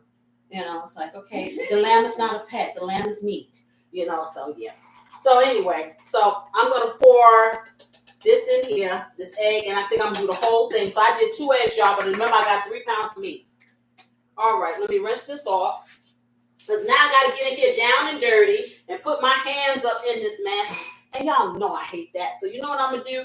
I'm gonna just turn the water on so I can get my hands clean immediately so I don't get totally grossed out. But I'm gonna tell you, for everything that I do, I have to have the feeling of my fingertips. I'm not a gloved person. I do everything with as much as I can without gloves. And it's probably not that good. It's probably why my hands look like they're 155 and the rest of me doesn't. But you know, hey, so goes life. So I'm kind of getting this together a little with this wooden flat, whatever this thing. I guess it's supposed to be like a spatula. But that has never been what I've used it for. And I just want to get all of this incorporated before I get my hands in here with this egg and make sure that everything is kind of turned over. So what you do is when you're stirring this stuff, you want to make sure that you take it like this. And I'm going to try to show y'all. You take it from the bottom, you flip like that. You take it from the bottom, you flip. That's going to get every piece of your meat, the ingredients incorporated in it. Okay? That's just a little tip. Do it the way that's comfortable for you. But I'm telling you, if you want every piece of your meat or whatever you have that you're mixing to be fully mixed, before you start mixing it, you want to do little things like that. So let me rinse her off here. Then I'm going to get my hands in here. Okay. See, hands. I'm sterile. I'm getting ready to do the surgery, y'all. Watch. Okay, get my hands up in there. Woo, you know what? You can even make a meatloaf out of this and have a nice little glaze to go on top of it if you want to. You can make your own gyros. You know, you really can slice it, season it, and then put it on a piece. There's so many things you can do with this. You know, so I'm getting this all up in here with this little bar here. Is it bar? Bar. No, that's a goat. That's a goat. No. Yeah. Goats. The goats say bar, right? They go Nah. sound like a horse. Oh, whatever. I don't know what they say. They talk their own language. That's what they said, bar. They sound like the same bar to me. Yeah, something like that. Okay. It's like meh. It's more like a meh. Meh. Like they say meh. Oh, really? Like they're going meh. Okay, I don't think so. But I'm not a goat eater either. But I guess one day I'll probably cook that too. Let me tell you. So I don't think I would have eaten goat in my life before this, but curry goat is delicious.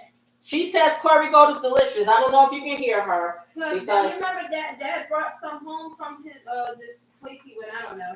I think it was like what's we can't hear you. Huh? Can't hear you. Oh no! Remember that the grill master had brought a platter home. I think it was like West Indian food or something. It was curry goat and like some rice, almost like it made like how you would make curry chicken. Mm-hmm. And I didn't know what it was, but I was eating it, and I was like, "Ooh, this is good." He said, "Oh, that's goat." I was like, "What?" Well, they say goat has a lot of bones in it. That's what they say. That it has, it's very bony. But I mean, hey, it's an animal, it's meat. It depends on, where you come from, what's cooked in your house. I mean, people eat rabbit, people eat possums, people eat, what else? They eat squirrels. They eat all kinds of stuff. And because we haven't eaten it doesn't mean that it doesn't taste good. I'm a large proponent of flavor. Okay, if you season it enough, it's gonna taste good. You know, I heard bear tastes good. I've had bear by accident. Somebody switched. Okay, because I had a vice president for a company that I worked for many years ago, and her husband would go bear hunting during bear season, and so he would get the bear, and they would, cut the bear up and put it in the freezer or whatever, and they would make roast. Okay, and she swore that these roasts. Ooh, this is all in my hands. She swore that this roast was like the most delicious thing. That it tasted like beef. Blah blah blah blah blah. Well, sis come from New York City. The only chicken I ever seen was the one in a pack, and I couldn't even fathom eating somebody's bear. Well, so we had, I think it was a Christmas party, and so people brought different dishes or whatever, and so she brought in this thing that looked like a pot roast. And it had the onion soup mixed in it, all that stuff. She gives me a plate with this meat on here, and there's some other stuff. She fixed me a plate. And so I ate a little bit, and I said, this is really tasty, really good. So I'm swallowing stuff. That's bear. I'm like, okay, I could have knocked her in the 3 fields of Sunday, but I had to admit. It was good, though. It was delicious. That was rich. It was now they say meat like that tastes kind of gamey, right? So you really have to, I guess, season it a certain way or whatever. And I get that. I don't know if I can go and get Smoky and look him in the face. I don't know, but I'm saying it like this, okay? These things were put on this earth in order for you to eat. Bottom line, okay? And I'm not going to say what I won't eat. I'm going to say what I prefer eating. I am a carnivore. I sure am, all day long. I don't even lie and say that I'm not. I'm not professing to be a vegetarian. I will eat vegetarian food because some of it is really good. I am not professing to be a vegan because you know what? My name ain't Flour. Okay? So I need some meat every now and then. So, yeah. And so if that was all that was available to me, I might just eat a bear. I might just go get a deer. I might eat a moose. I don't know about a possum because, them things are ugly as all get out. I may eat a porcupine after you take the I'm about to say that's gonna be a lot of but yeah, I'm not gonna ever say what I won't do because, honey, the way things are going, you don't know what you won't do. I never forget. I was in New York subway. I was going to a bank teller school. I was like 16 or whatever. Back then, you went to the school in order to learn how to be a bank teller. And in my mind, when I get out of high school, I'm going to be a bank teller and I'm going to go to college. Honey, let me tell you something. So I went to the bank teller school, and there was a young woman, I think she was from Trinidad. And we were standing in the subway waiting for the train. She's going to go her way. I'm going to go mine. We were waiting on the same train.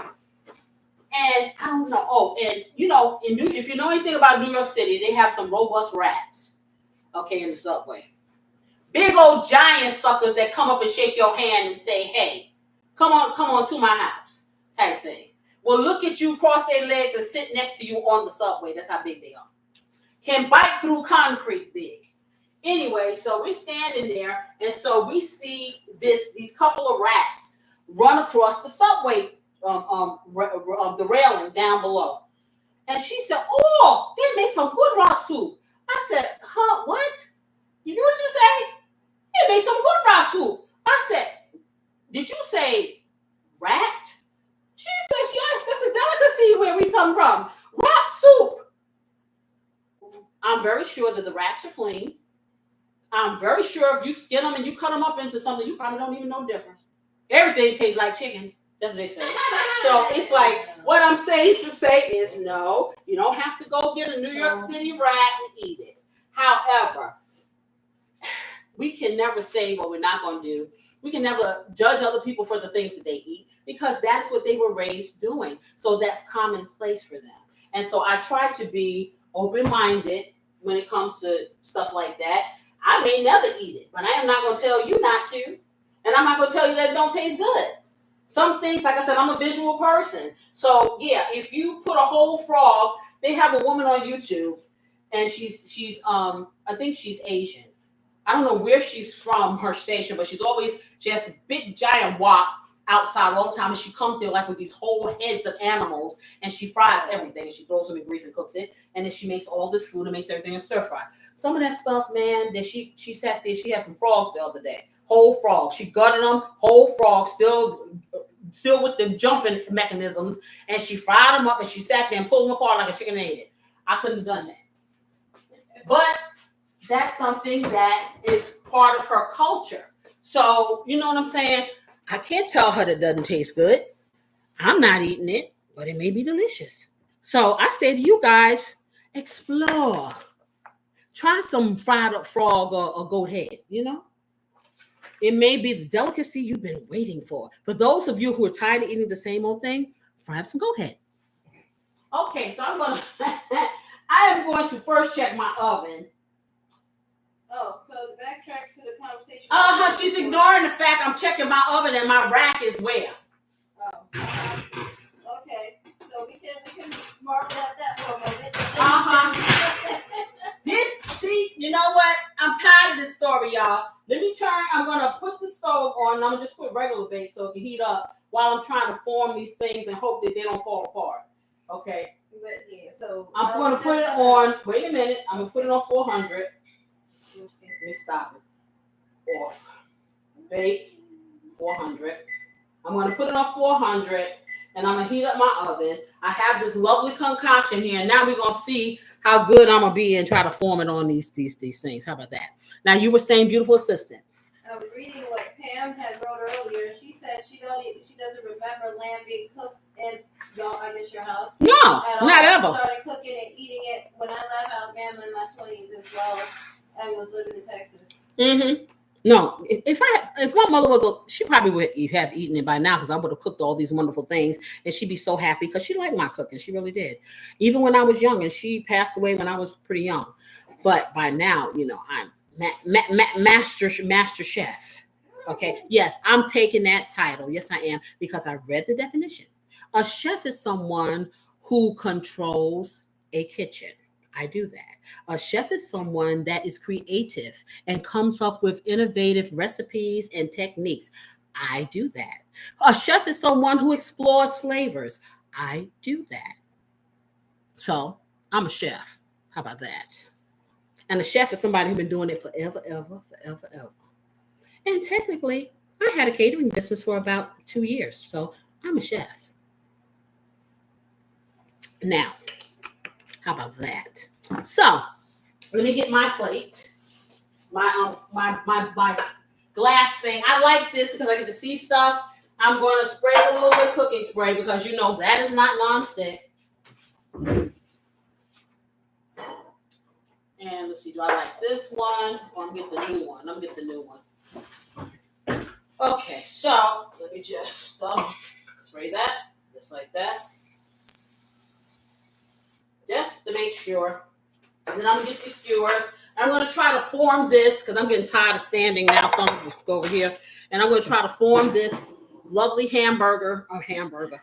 this ground turkey. And I think I'm going to use turkey. What am I saying? I'm going nuts.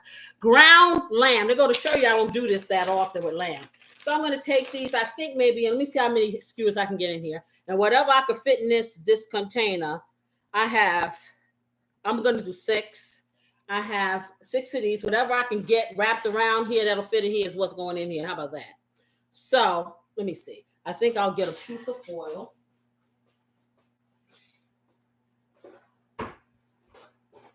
And take that out like that. And I'm going to put that to the side because I don't have a whole lot of counter space here because I have my computer here and I'm talking to you. Yes, I am. So let me just move this over to the side and make a little space. And it'll be one of two things. Either I can make it and wrap it around like a log, and that'll be great. Or I'll just make an individual meatball type dynamic and just slide it. Either way, it's getting on the stick, Okay, that's how we're going to roll today. Because I have a good mind to make it into a loaf and stick some sticks in it. And stick these sticks in it. I'm not trying to be difficult here. Okay, so let's see what happens. So let me take some of this. I'm gonna get a nice little heaping bit of this stuff. Yeah, yeah. Okay, so I got about that much. So this is probably about 3/4 of a pound. Yeah. So I'm going to take, like, say maybe a pound of this, and I'm going to try to form it around, and I'm going to use 2 skewers for matter of fact, what I will do, look at this, y'all. This is what I'm going to do. You see that? I'm just going to take it, and I'm going to do Play-Doh again, like I did with the Salisbury steak, but I'm going to take it and make it into a log, but I'm not going to make it too thick because I don't want it to take forever to cook, you know? Yeah, that's what I'm going to do. Just like that. And I'm going to make it. I should have made it even longer. Let's see what we got here going on. Okay, I can add a little bit of more. I'm adding a little bit more here. And we're going to pretend like we're making Play-Doh. We're going to be making Mr. Bills. That's what we are. And when we put Mr. Bill, we put Mr. Bill in the oven, he's going to go, oh! Here he is. We're making Mr. Bills. Maybe I make a little mouth on him. How about that? I'm a nut bucket. Y'all know I'm not. Listen. I have to talk to my food because my food says, if you're nice to me, I won't make you feel bad later. And I never feel bad. Nobody ever gets sick. Nobody ever, it's like, they're like, yay, the food is here, and the food is like over there, in the food afterlife saying, see, and I did good, so the food afterlife. So, okay, so I'm going to try to flatten this out a little because I don't want this to be too thick. But I think I'm going to do it just like that because realize this is ground meat. This is not solid meat. So, hey, we're going to see. We're going to see what we're going to see. I don't know if I'm going to even get all these in here. Look how big this is. You see how big that is? Everybody see how big that is? Okay, so I'm going to roll it a little bit just like that. And then I'm going to stick my skewer in and see if it'll work. How about that? Okay, let's see if we can do this. Because, honey, push come to shove, I'll take this little log and make 2 or 3 others and just stick it in here like a loaf. I'm not trying to play. Then I'll stick the stick in afterwards so I don't be lying that it's a kabob. How about that? We'll make it work. So now I'm going to take this in the middle and I'm just going to run it through the middle. Oh, it's working. Okay. Oh, I love when things come together. And it's just going through all the way to the other. Oh, nice. Nice. Okay. So, and I probably could have put a little bit more in here. You know what? And so I'm going to stretch it out a bit. But this is what I didn't want to have, these long skewers, and wasting it. But they didn't have any thick 6-inch ones that I could find at the grocery store right away. So, okay. So, yeah. So I'm kind of molding this around here, just like that. And that's what you want to do. And I think I'm probably going to get 3 of these in here and I'll put the rest because this is just a little lunch. I'm not trying to do nothing too tough. So this is what you're going to end up with, kind of like this. Do everybody see? If you see, give me some hearts if you see what I'm talking about. It was very simple. You just kind of mold it in your hand and I'm stretching it out so I can not have it so thick. I can have it equally distributed on the skewer. Now, mind you, once it cooks, it's not going to fall off the skewer. You're going to have to pull it off. So now I'm going to lay this one inside here and make it look really cute and pretty and flatten it out a little bit more. That's what I'm going to do. And I'm going to show y'all what it looked like when I finish. I'm going to try to I think I can make 2 more and put it here because I don't want to crowd my pan. That I don't want to do. And what I was going to do, I was going to put some of the glaze on it while it was raw, but I think I'm going to let it cook and then I'm going to glaze it. That's what I'm going to do. Okay, so, yep, we got this. And I spread it out. This is really spread it out really good. Yeah, that's really cute and nice. So now let's do the next one. And I'm trying to get 3. I think I can get 3 in there. Let's see. I'm going to have some meat left over for real. For real, y'all. And look at that. Looking out on the morning rain. I used to feel so uninspired. And then I got this lamb. Before the day I met you, my meals were so unkind. But you're the key to my peace of mind. Because this lamb's going to make me feel like what? Because you make me feel like a lamb eater now. Mm-hmm. So I'm going to do that. Put that all up in there. Just like that. So how was everybody's Valentine's Day? I forgot to ask that question. I know in a lot of places the weather was kind of yucky, but that made it even better because then you could do a home Valentine's Day like I was trying to get y'all to do and save some of your money and be all cozy and tucked in and all that good stuff like that there. How did it go for you guys? Somebody let me know something. Tell me something. I'm getting nosy about your life. I need to know. How was it? See, it was my older daughter's birthday. She was born on Valentine's Day. I have one that was born on all these little Aquarius babies and stuff like that. 10 days apart, yes. And she was not feeling too well. So it wasn't that great of a day for her, but she'll be feeling better. And guess what? Another year went by, you still here. And that's really all that matters. Okay, so let me see if I got this. Just like I'm going to put a little bit more in there. Yeah, trying to get them even. There you go. Okay. I'm not, I'm just cringing having this stuff all over my hands. Yeah. Okay, but I'm suck it up, Buttercup. This is what I do because what you won't do for love. Because I love y'all, and this is I'm gonna be the stunt dummy for all of these things that you might want to try, but you may not want to take the risk. Okay, so that's what I'm gonna do. And they say the meat itself is not even cooked and it smells good. So all of those lovely spices, I'm getting this through here. Come on. There, you can do it.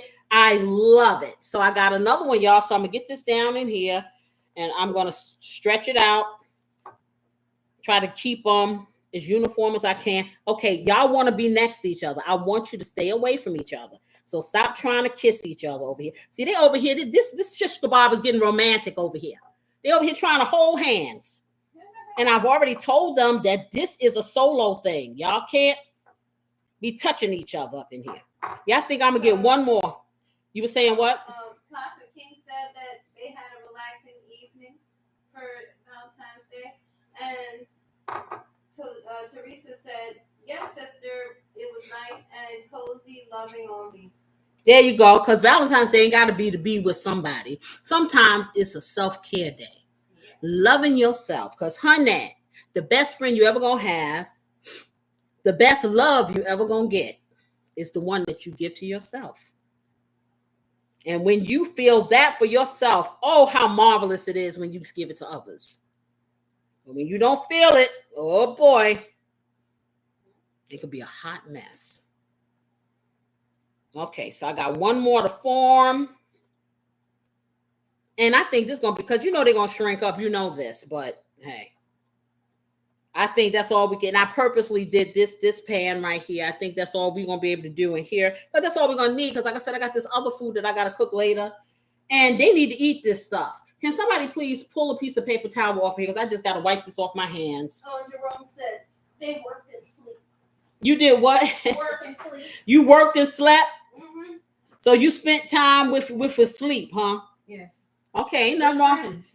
Hey, that's your friend. Good friend. Okay. Oh, God, if she over here singing old, see Pam, you want somebody to sing old friend? A beautiful assistant knows the song. You know this, right? Yes, you do. She know. Well, we're gonna teach her the song. So every time you want to hear it, okay, she can sing old friend. So she was just over here, singing Phyllis Hyman. Only sung that one section. Yeah, she was singing it. Only sung one. She was singing it. She said, "Oh, yes, she did." She said, "Remember those romantic walks we used to take." She said, "Oh, friend." Yes, she did, and then she walked away. She know how to do it. See, they be trying to sleep on things. They just want to make me look nuts. They say, "Oh yeah, she can do it. Put her out there." You know that family, that one family member that's listen to everybody else. Oh, go on, you do it. You do it. Send me over there. What's that show? American Idol. Ooh, you can sing, girl. You go stand out there in that line. Do it. You gonna win. Get up in there, and I got Simon around here ranking on me. Okay. I got Simon saying, don't quit your day job. That's what Simon is saying. Okay. That's what he's saying to me. So yeah, I'm not listening to them. Okay. You sound lovely. Whatever. I sound lovely because you don't want to do it. I mean, me doing it is not gonna make you sound. Yeah, whatever. I'm telling you that your lovely aunt loves this song, and you should give her what she wants because your mother cannot do this every time she thinks the radio needs to come on. Okay, I can't do that. I'll learn it and I'll sing it to you in a voice chat. She's telling a fib. She's not gonna learn it. I only know like one part. Yeah, I shouldn't. Now see that I'm stuck. These gonna stick together, y'all. I'm telling you, because I made this last one too fat, and it should be. I'm gonna try to flatten it out, but I should only put 2 of these. These things is huge. Okay, but it's gonna be all right because this meat is gonna shrink up on here, and then the ones that I got all stuck together, they want to be loved. They want to be loved. They want love. Yes, they do. They're like love, love, love makes the world go round. Yeah. Okay, y'all need them. Okay. Oh no, Auntie Phil said, how well you sing. I don't know about that. Maybe when I'm not. Yeah, exactly. She sounds good, but she want to try to pretend like this old woman right here that just be singing for her own, singing for her own personal edification. First of all, you're 26. Okay, and whatever. So yeah, I'm 35. Okay. 35. Okay. No, actually, you act like you're 53. Y'all look terrible. Hey, Okay. all the more reason. You act like you're 53. She said she's 35, okay, but she act like she's 53 around here talking about her aches and pains and all this kind of stuff. I'm like, these young people today got more aches and pains than a little bit, There's no age cap on pain. Yeah, but see, it's about how you handle it. That's the thing. What do you mean? Smile. Okay, smile though your heart is breaking. Yes, Okay. that's what you do. So I guess after a certain age, it's like that's right. You keep smiling, keep shining, knowing you can always count on me for sure. That's what friends are for. Yes. Okay, so I done prettied this up, y'all. I prettied it up. Okay, I'm gonna wash my hands and I'll show you. I'm gonna put some foil on and stick it in the oven. How about that? Yeah. And pray that everything works the way we want it to. All right. So little thing is gonna be all right. Yes. Yes. Okay. Clean my hands.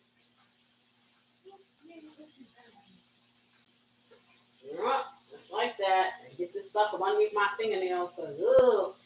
That's a weird feeling. Did anybody hear about the guy who got swallowed by the whale and the whale spit him out? No, I heard about it. That was amazing. The whale said, "You don't taste good. You got to go back." Spit him out the same way you put him in there. But the weird thing, and I'm still trying to figure out why did it do that in the first place? Because it probably don't eat. They don't, but they don't maybe the color of the boat or something like that. They got confused. I don't know. Maybe the thing was just hungry and said, times is hard, and I'm just gonna eat whatever I see. Okay, y'all. So this is what you want to see. You see? Can everybody see? Yep. So I got 3 nice size ones in here. I got a teeny tiny bit of meat left. I had to sit and use my knife and separate the third one because that one got kind of robust. And that's okay, though.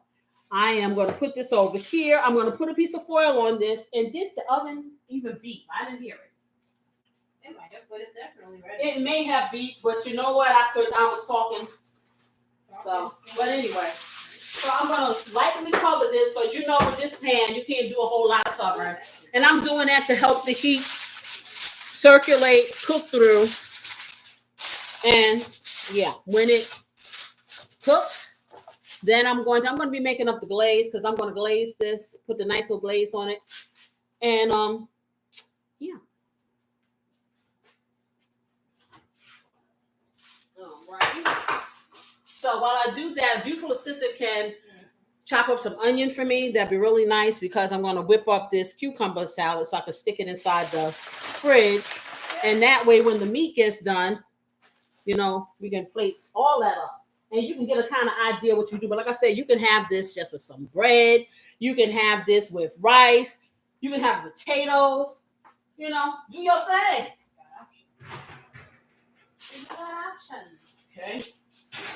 That in there. Ooh, know what I didn't do? Is there a specific way that you want me to chop the just chop it up. Dice it.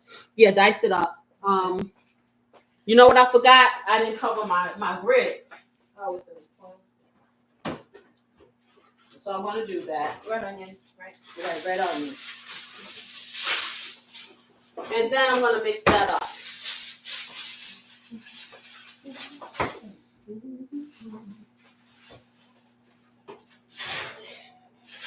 Okay. Put that in. All right. So I'm gonna put 40 minutes on here. I don't think it's gonna take that long, but I'm gonna do it anyway. At 400. So what is the temperature? It's 400. I'm sorry. The internal temperature for lamb. Look on there. Lamb For me, 145. Well, it's lamb specifically. 145. Okay, so when the internal temperature of these loaves are 145, then it's ready, and then I'll put the glaze on. But let me clean up this little mess and get the rest of this lamb in a freezer bag so I can put it in the refrigerator. In the freezer, rather. Well, no, don't put it in the freezer. I'll vacuum seal it after. Okay, all right. She's gonna vacuum seal it later, but I just need to get it out of this bowl. Yeah. Okay. But that will make some child around here happy. Like you did with my Salisbury steak. I made little Salisbury steak balls. Oh, they were good. They were mighty. There you go. And you can put that with gravy. Okay, get that up. There you go. Get in there. Y'all didn't have, there was not enough room for you, I'm sorry, but we'll handle you in a little bit. Don't worry. See, this lamb is over here complaining. It's like, okay, you left us out. You said you were going. You said you were going to cook me. That's what you said, and you didn't tell the truth. The other truth. Yeah, you told the other truth. Well, the other truth is that my pan wasn't big enough to put all of you in there. So I'm going to sit you in the refrigerator and save you for another day. Are you good with that? The meat said, it's all right. That is good. Okay, so let's put this over here. Get this in the garbage. Get this in the fridge. A beautiful assistant will vacuum seal this after. She gets a free moment today. All righty. Get this.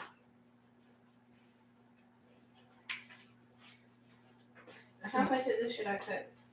Probably. Let's see what we got. A half, but just cut it nice. If we got some tomatoes in there, that'd be good. But if we don't, I'm not gonna trip. Because tomatoes in my house are not safe. Just like chicken are not safe in my house. Because my lovely husband comes in after work and he goes rummaging for snacks. One of his favorite snacks are tomatoes in any shape, form, or fashion. It can be cherry tomatoes. It can be a whole tomato. It can be a plum tomato. He's going to find it and eat it. And he'll be like, oh, is that for so? Yeah, it was. Like, for instance, yesterday. Oh, boy. I have been waiting all day long to have this salad. So, beautiful assistant made those just bare chicken strips. I only wanted 2 to chop up in my salad.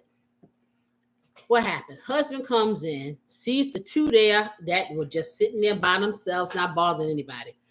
Eats the two. So now I got to wait for beautiful assistant to make 2 chicken strips in a gigantic oven. Mm-hmm. I made more than 2 though. Yeah. So that, yeah. Mm-hmm. That's all I wanted. All I wanted was that and my 2 front teeth. Okay, that's all I wanted. So let me drink this. Yeah, that's great. Okay, that's fine. Okay, so let's see. So I am going to mix this salad up. That's what I'm gonna do because it needs to sit in the refrigerator. I mean, the cucumbers. What I did, again, Aldi's. Okay, Aldi's was the bomb for everything I needed for this. Really, I got these little Kirby size cucumbers. I will need you to take that inside out so it's not so wet, and just cut, chop up. The Kirby size cucumbers.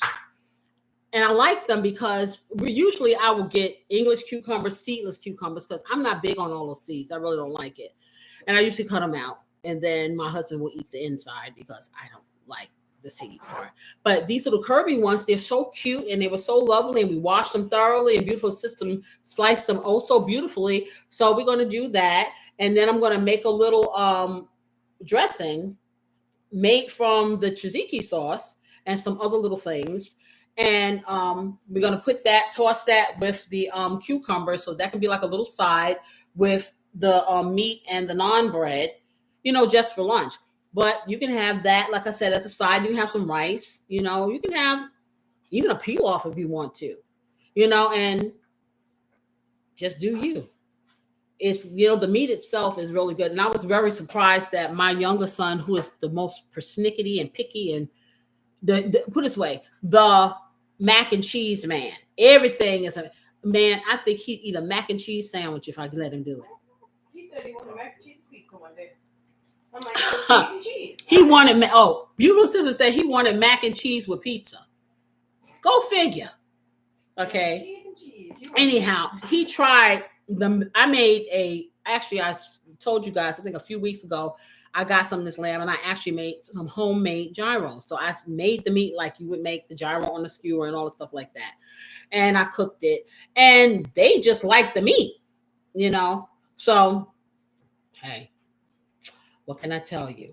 I just have to be creative, I guess. I got to psych them out. It's like, okay, make you feel like you're in a restaurant. So what I do, because I decided he's just so picky. So I am creating daily menus. So you will know ahead of time what's being served. That's it. Okay. The restaurant doesn't have any other ingredients. That is what's being served. Yes, it is. Okay. So that's going to be that. I tell you, you know what? I think that, next week, y'all are going to be shocked and appalled. Okay. Well, you're not going to be appalled, but my companion here will probably I'm going to show you. You're going to be shocked. Something's going to be different next week. You'll see. I don't want to spoil the surprise for you. I don't want to spoil it. I don't want to spoiled it. I don't want to spoil it. I tell you, after a whole week of doing what I do all week long, I'm lucky I can even form words. To be totally honest, let me see something. Because I keep telling y'all that I was going to let you see the cake that I made for my younger son. It's going to be next birthday. Because when I put stuff in the community tab, it usually is letting you know what's happening on these shows. And it gets kind of lost in the sauce. I have 2 people that look at that community tab. Y'all need to get to looking. Y'all missing stuff, for real. Okay, so let me see. Before you get into that, is this enough tomato or more? Oh, that's good. That's good. Just, and now you want to kind of put a paper towel on it and dry that out. I have her drying out the tomato, okay, because I wanted the little plum tomatoes, but I guess my husband ate them. So I have a tomato, and so she's kind of dicing it. I'm just going to incorporate it in that. So I want her to kind of get some of the wetness from that tomato out. So what I do is I blot the vegetables. They get washed, they get diced, and they get blotted, because the last thing I hate is when you mix a salad together and it's supposed to be creamy and it ends up being runny. Don't like that. That's just me. We're going to tell you, But anyway, let me see. if I can find it, because it was such a cute cake, and I think that your kids will like it. See, I'm basic with cakes. My kids like that colorful buttercream frosting type stuff. And if it's too, I don't really like a whole lot of frosting or anything. I like glazes because it doesn't hide the integrity of the cake for me. But kids are what they are. Sugar fiends. Yeah, sugar. She said it right. Sugar fiends. That is what they are. Yeah, they are. So let's see if I can find it. I'm trying to think. Where did I put this thing at? I guess I should put the other glasses on. What y'all think? Okay. Because this time they'll actually match what I'm wearing. That's good. So put that there and put the paper towel on and blot it. Did you do it? Just sit one on top of it. I'll be over there in a minute and I'll start. I thought you were going over here. No. I need actually I need that bowl that I just used cleaned thoroughly so I can toss it in there. Okay, so let me see what I got here. Because I think that I put it on here, if I'm not mistaken. And if I can show you guys, the cake was like really, really cute and good. Okay. Of course, just because I said I want to show you, I won't be able to find a doggone thing. Where did you go? It was me on his birthday. No. I had it on my Canva because I was trying to fix it where. Well, wouldn't it be on photos though?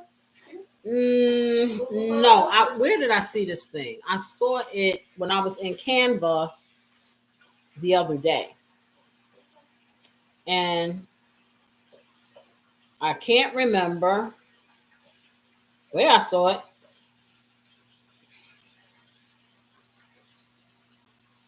I'm trying to look and see. I have so many. I got tons of things here. I don't know where all the stuff is. I have so many things on Canva, y'all, until because I do all my own art. Oh, here it is. It's so cute. Let's see if I can turn it. Is it going to turn around? Because I'm trying to show you it on Canva, so you might not be able to see it. I don't know. You probably can't see this. Well, can you see? What do you guys? Can you see, or is it glare? It's a huge glare. What about now? Can you see a little bit of it? That's a lot better. Is it better now? Yeah. Can you guys see? Well, you get the gist of it. So this is the cake that I made for my baby boy's birthday. How cute is this cake? The cake is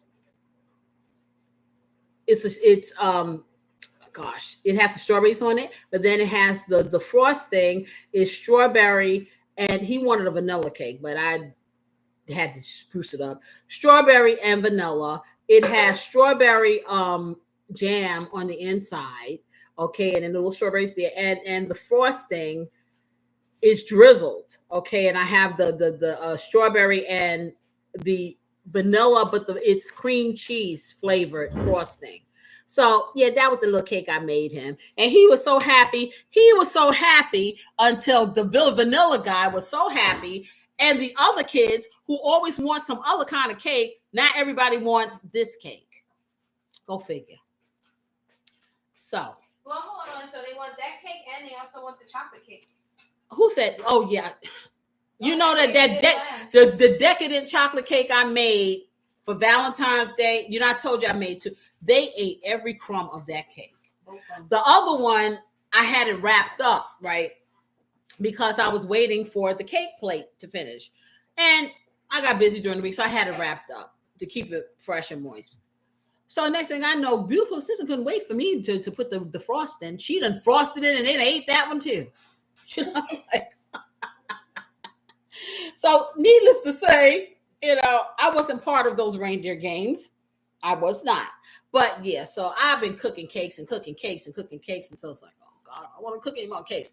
Now I'm gonna go over here and put the salad together. This is not part of what it was supposed to be. I was just telling y'all how to cook this. But I gotta put the salad together anyway. So this is simple. And so this may be something you want to eat. And I like this salad even if there's no meat. Sometimes you just want a nice something refreshing and something light or whatever. So I'll put together these little salads. Okay, so let me give me some more. Okay, and let me go over here. And beautiful assistant has sterilized my favorite yellow mixing bowl that I mix everything. Everything goes in here. Yeah, I do. Okay, so, but I need to get something to put it in. So, something to last. So let me get this. I'm gonna show you. What you do with the vegetables that you got? Right on the counter with the Okay. towel on top. Okay, so I need that. I need sour cream, but of course, Sour cream's on the door. Okay, I thought it was up here. I see some containers. I need this. Yeah, I need my tzatziki sauce. It This was is on the top. That's here. Okay, I got this Wegmans, y'all. Okay, and you said Yeah, that the sour right, cream's on the door? right side. On the right side. I'm looking. I don't see any sour cream here. On the right door. Oh, you know what I'm looking for? I'm looking for the squeeze bottle. I'm looking for the squeeze bottle. Okay, let me get some herbs out of here. So I'm gonna get some herbs out. But you know, I can't leave home without the herbs. Okay, and I'm adding some parsley to that. And then I'm gonna go over here and I got a little bit of mint. Not mint. Oh goodness, what did I say? No, Oh no, not mint. No. And then I have some dill. I have a little bit of dill, but I'm gonna take it up a notch. Because normally I wouldn't do this, but I am going to, let's see. I forgot to get the feta cheese. Oh well, I was gonna put some feta cheese in there, but you know what? I'm gonna do some pepper jack. See, I'm just crossing all of the different cultures and stuff, and they all just taste fabulous. But you can put some feta cheese in there. I don't really like feta cheese. Beautiful assistant likes it, so I was going to do it for her. My husband loves it. I think we had some in the freezer, but did you eat them all? Eat it all? No, but we got unthawed. Oh, I got it unthawed. Okay, she what do you call it? Collects feta cheese. So I'm going to put a little bit of this, a little bit of pepper jack. So, and I'm going to have, of course, I have to hit my Casey's blessing. I'm going to do some black pepper. I am going to do, because I was going to do a little fresh garlic, but I don't have that. So I'm going to do this garlic. I'm going to do some onion. I'm going to do a little teeny bit of salt. Yes, I am. Go figure. Is this the right one? Okay. Somebody open this, please. It's already open. It's already open. Okay, so, and then I'm going to take what I wanted to show you, all these nice things that I got from Aldi's. I was quite impressed. I spent all the different things I got pretty much everything I needed for this particular meal from Aldi's, and it cost me like $31. And that's a good buy, because I didn't have any of these ingredients. And it was $31. Now, had I gone to the other store, remember I told you a pound of lamb, ground lamb at the other stores, one was $10 or $11, the other one was $10. And all these had it for the whopping price of $5.49 for a pound. So the real kicker is going to be if this lamb tastes just as good as the high price one, which I'm quite sure it will, because I'm telling you, they need to get a better picture on all these. You know, because presentation is everything. I looked at that picture, and in that picture, it looked like it was a lot of marbling, more marbling than I'm used to seeing on a lamb. But that meat, and you saw it with your own two eyes, that meat did not look bad at all. So, I'm just saying, I'm giving you your props, Aldi's. I'll do a commercial. Yes, I will. If you can hear me. Yes, I will, because I'm right here with you. Keep doing what you're doing. That's all I can say. Keep doing what you're doing, and your girl will be there. Okay. You and I must make a pact. We will bring cheap eating back. Yep, that's what I'm talking about. So, let me get this, and I want to show you guys. Okay, so this sauce right here, this tzatziki sauce, beautiful, and the cucumber dill, it's nice and flavored. It's lovely. So let me open this because I'm telling you how lovely it is. I haven't smelled it. Ooh, and I got a lemon. Ooh, child. Ooh, child. Things are gonna get eaten. Ooh, child. Right down in my tummy. Ooh, okay. Pleasant smell. It's very. One thing I will say, all these sauces be on point. She's saying all these. See, I keep repeating because can y'all hear her? If you can hear her, please give me a heart. I'm gonna get a darn. Okay, give me a heart if you can hear her. Because see, when I look at these things, when I rewatch these things to see how crazy I look, sometimes I'm answering questions and talking to myself, and no one can hear her. So they're probably thinking, "Boy, this chick is really off her rocker." Oh my God, they know you. You know, Beautiful assistant. They see me. okay, so the people that don't know you probably think I made you up.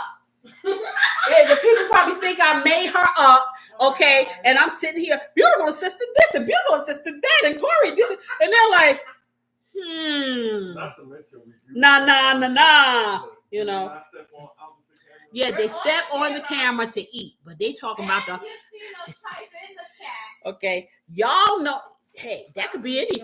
I could have a moderator in another state. They don't know the beautiful assistant exists, and I'm just having these conversations with the beautiful assistant who may not exist.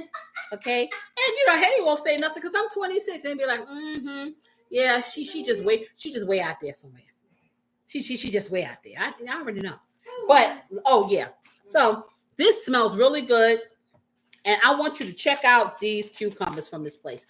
It is so fresh, so beautiful. I hate this stuff they put on here. This whatever this sticky, plasticky stuff. I use freezer bags. It makes it easier. You can see it. They like this stuff. I don't like it. Okay, so do you how fresh and beautiful? Do you see how beautiful these are? This came from Aldi's, and I'm gonna take one of these just like that. Do you see? I'm gonna eat this. Okay. So crunchy, little slight sweetness. It's delicious. I can even just like this, me personally. So I'm gonna put that over there, and I'm gonna get these in here, and I'm gonna mix it up. So I'm just gonna put the cucumbers in. So all you need is some cucumbers, like I said, and I want to dry these a little bit more because they had that plastic wrap on it. Oh, kind of thing. And you want your cucumbers to be as dry as possible. Like I said, unless you mind having juicy salad. Me personally, I don't like that. So I like for my cucumbers, and that's why I usually take the seeds out or get seedless ones. Because cucumbers are basically number water. That's all they are. And so I like for my fruit, my vegetable, my fruit too. I like for my stuff not to have soup, unless I want soup. If I want soup, then that's what I go for.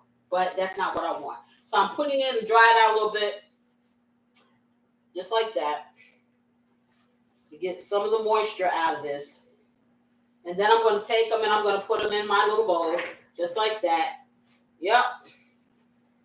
And I'm going to eat this other one because it said it didn't want to go in there with his brothers. Watch. See, but y'all going to meet later. Okay? You're going to meet later. Yeah. They're going to be like, see, right now, they're like, no! But I promise you, what's going to happen, I'm telling this to y'all are witnessing. What's going to happen, little cucumbers, your brother just went ahead of y'all. Your brother and half of your sister, because it was a half there too. Wow. And then down here like, many rivers to cross. They're going to find their way to the river. Yeah. Yes, they are. So, I got that. I'm going to throw this away.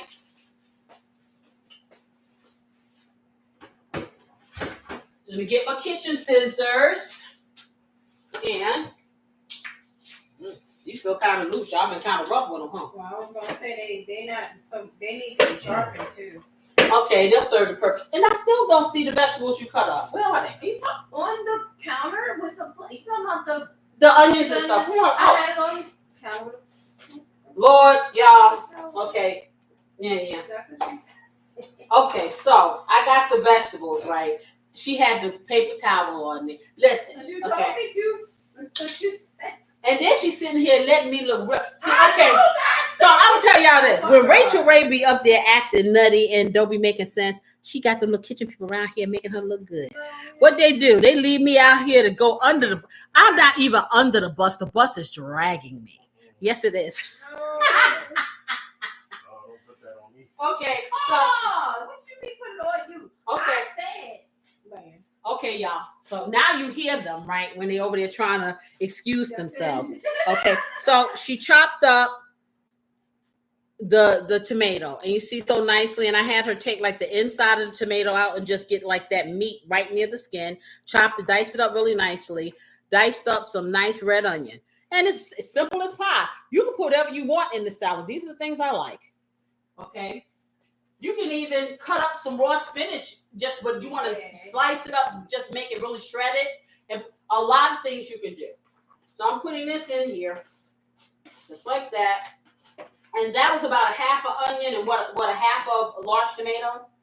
Like 3 large slices. I wouldn't say half, maybe like a third. So a third of a large tomato. And maybe about a half of an onion. And about a half of a red onion, medium-sized red onion. Okay, so I'm going to take this dough. I'm going to take a little sprig of this here. And I'm going to, I guess I'm going to take it a lot. The dill is around here like my hair was earlier yesterday when I was trying to comb it. Woo, child. Let me tell you, my hair is everywhere. All over the place. Okay, but I refuse to do anything. I'm not cutting. I'm not doing anything to my hair until it grows to the length that I need it to be. And then I will change my look yet again. But anyway, so I'm taking maybe 2 or 3 sprigs of this. Now, this dill that I got from the popular grocery store looks kind of jacked. Okay, let me let y'all see this. Maybe I should, but see, all these didn't have fresh dill. Do you see this? Now I spent $2.99. Okay, so I'm gonna cut it up. Okay. This right here is like, you talking about trauma. Look at that. That couldn't even stand up in the feet. Okay. So I'm gonna cut some dill up in here, y'all. I tell you.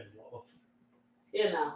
And see, I'm being really nice because I'm getting really, really upset with this particular grocery store, you know, that seems to have a monopoly in this area. It's the closest by. And because they have a monopoly, they just think they can just hand you all kinds of whatever. Okay. Now, normally what I would probably be doing at this point was be calling Instacart on the senior citizens line, where Instacart is very, very receptive to the senior citizens. So, yeah. 60 and over, you can talk to a live person. Oh, buddy, do they have my face on the wall of each one of their cubicles? Because I am not trying to play. I'm going to cut some more, okay? But this particular store, what they do is they get produce in and they sit it in the back. And what they try to do is to force you to buy what they want you to buy. Okay, then they'll bring it out. Now, by the time they bring it out, a lot of times the stuff is not as fresh as it should be. But do they lower the price for the less fresh? Oh, no. What they do is they try to pass this stuff off to people like me, okay, that I'm not there right there. But that's okay, because then I call Instacart, and Instacart takes the hit.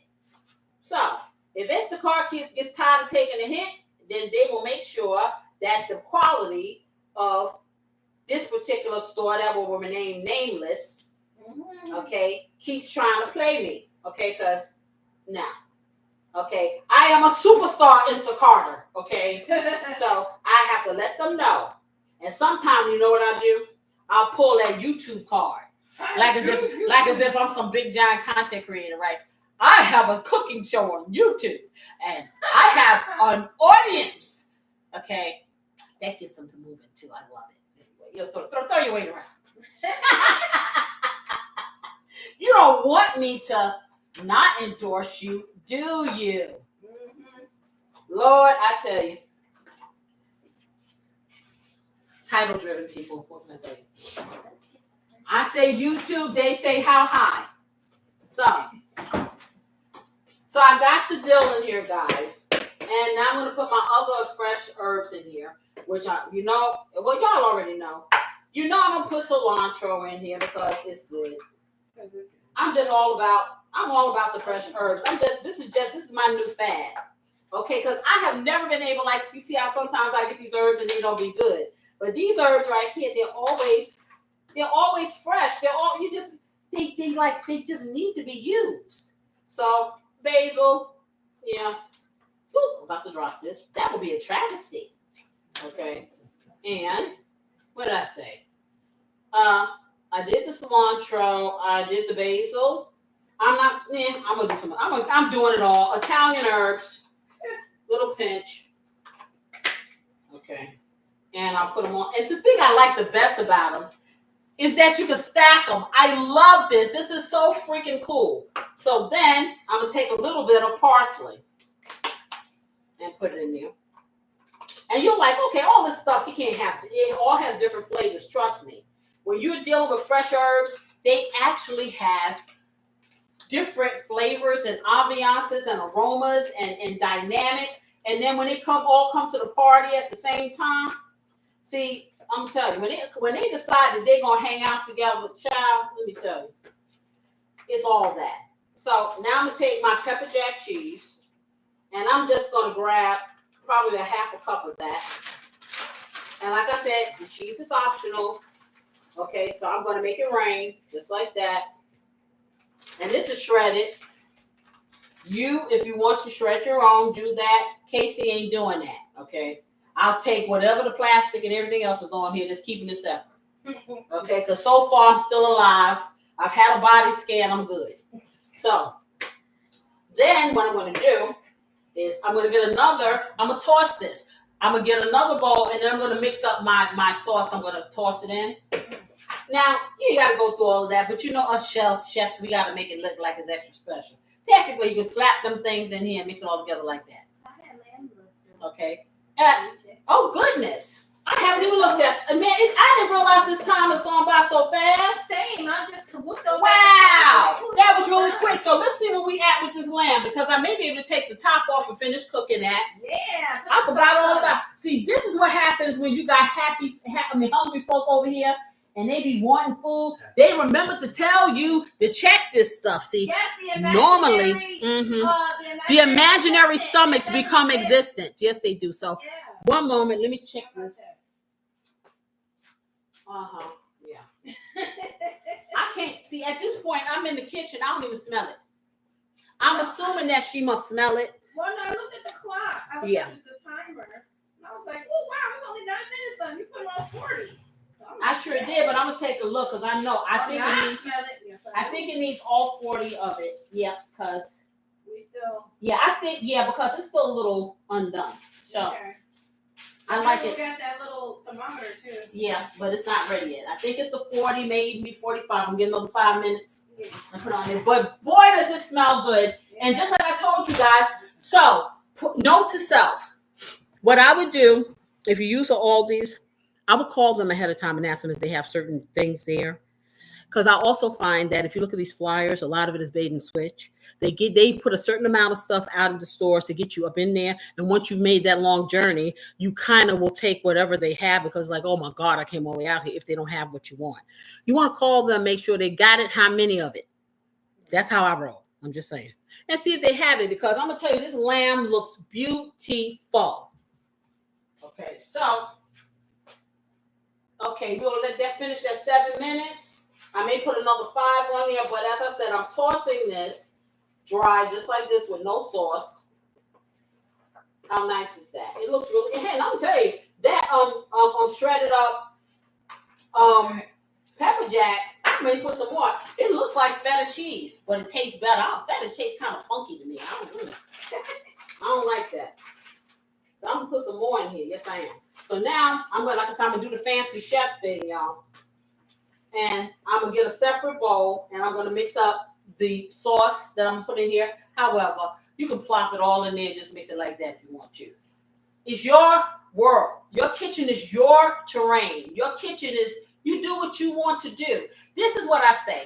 If you don't feel confident in the kitchen, take your time. follow your recipes. You know what I'm saying? Follow the steps. But honey, once you start feeling a little confident, then it's time for you to be creative, to freestyle. Don't be afraid. If it gets a little scorched, guess what? Now, guess everybody, we're having Cajun. Yeah. Okay, put a sauce on it. I mean, there are very few things that you can't save. I'm gonna tell you, burnt toast, beautiful sister knows, scrape it off. You know, I'm joking, but just put some jelly on it. But yeah. So what was I doing? I need a bowl. I need. I think that I'm going to use. I don't know. Because my little small metal bowl is not here. I don't know where. Like I said, they rearranged everything. I don't know none of this. Okay. I never come out my room. I'm just in my office working and working and working. So I'm going to use this thing, whatever it is. It's like a big giant measuring bowl. Okay. So I'm going to take probably half of this tzatziki sauce. And this is what? 10 ounces? So 5 ounces of that. Let me get a spoon. That's what I'm going to do.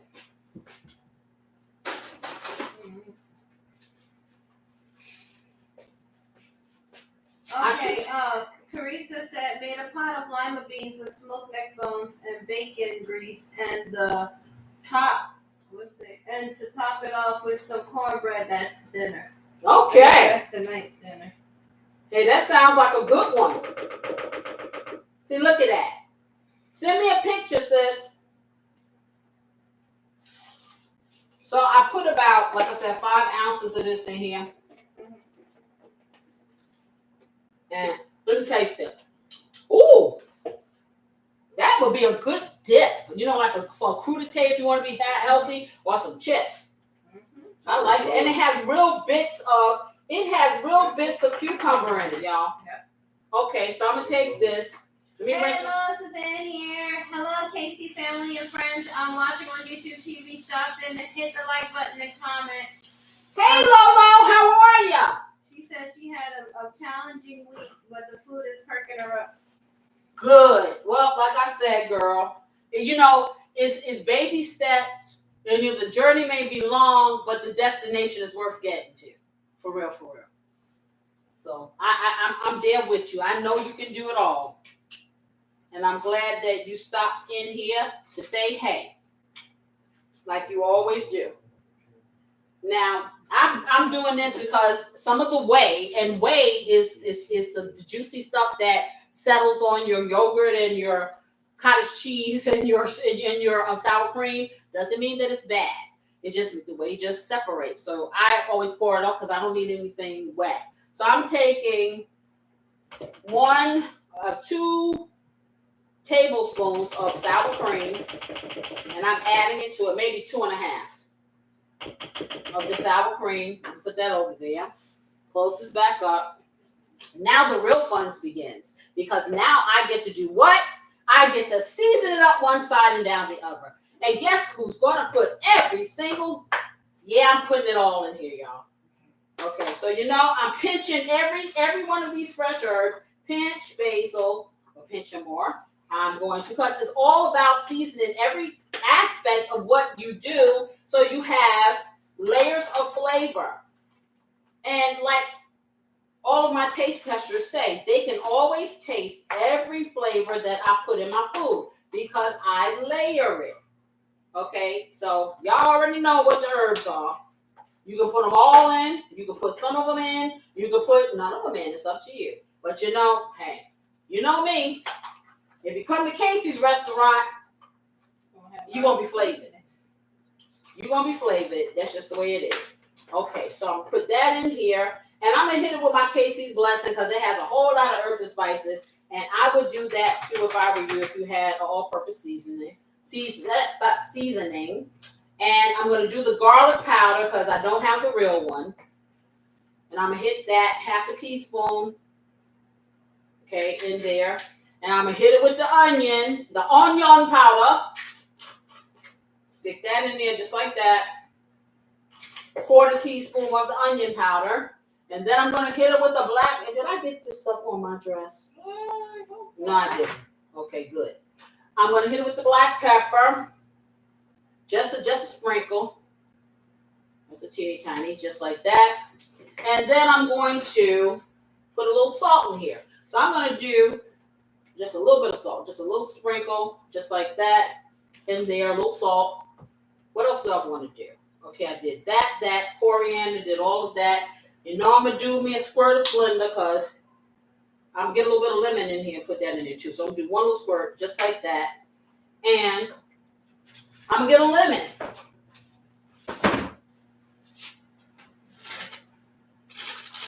I guess I'm going to get a lemon. So I'm going to get a lemon. And I'm going to cut a little piece of that and just squirt some of the lemon juice in here. Not going to use a whole lot, just a little. Okay, right there. Because I'm going to need the rest of this lemon for tonight. For our mocktail, y'all. So let me get that. Let me dry it off. I always rinse off all of my fruit and vegetables and stuff. Because I don't know who hand's been on it. And just, yeah. So let me wash this knife out of here. I don't know how people go in the grocery store and pick the fruit off of there out of the grocery store and taste it, you know, and try. And I know you want to tell this is sweet or not, but there are other ways of telling if fruit is sweet or it's ripe or whatever. And one of them will not be me putting that dirty fruit in my mouth that everybody named Mama done had their hands on, like Joe the grocery guy who's been scratching in places that I'm not gonna say. And he put the people before yeah, them, yeah, all of them, they're people. I'm just saying, not trying to be gross or anything, but just think about it. Okay, so I'm gonna squeeze a little squeeze of lemon juice in here. Okay, and then I'm going to mix it up. So let me get all of that over here out of the way. Okay, so before I do that, I'm gonna check this meat because I think that perhaps I'm gonna have to do another 5 minutes. Okay, be quiet. I hear you. I hear you. I promise I do. Boy, it smells good. I'm like this. I don't need all that bread and stuff. I just eat the meat. Whoa, look at that. You know what? That 7 minutes made a difference in what this meat looks like. Okay, so come over here, beautiful assistant, and check the temperature because I can't see. Okay. Oh wow. This looks fantastic. I'm so proud of me. I'm gonna finish this up and make that glaze. I'm gonna pour some of this liquid off of here because I don't want all of that. Okay. And the glaze before wait a minute. It's right here. Wherever you put it. No, I'm saying okay. Yeah. I thought you were pouring the meat off. No. I want you to do that first because I may let it cook a little bit more with the juice in there. Nope. It's not quite there yet. So I would say maybe another. So I'm gonna uncover this because it's not quite to the internal temperature. And remember, this is not hamburger. You don't want to eat this rare. At least I'm not. Okay. So I'm gonna put maybe here another 10 minutes. But what I'm gonna do is because it has some nice juices in the bottom, and I'm just gonna let it go for another 10 minutes while I finish making the salad up and making the glaze to go on top. Okay. So as I was saying, so let me clean this up. Lois wrote something else. She said, "I love lamb and can't wait for my daughter to make this for me. Can I do the same with ground turkey and chicken?" Yeah, yes, you missed it, Lois. You can do it all of those things. Any ground meat, pork, turkey, chicken, all that. I'll tell you like this: if you want to go vegetarian, grind yourself up some eggplant, something like that. As long as you have a binder and form that around there and season it up, you can do that too. If you want to do, something that is, and I was telling them, Lois, in the salads, you can actually put spinach in it too. Just shred it up, cut it up, and yeah. So let me find something to. What did I do? Oh, here it is. Okay. It's smelling good up in this piece, y'all. I'm here to tell y'all, it is smelling really good up in here. Let me throw this away and make sure I don't throw my kitchen scissors in my microwave with it. Yeah. Okay. All right. Get this out the way.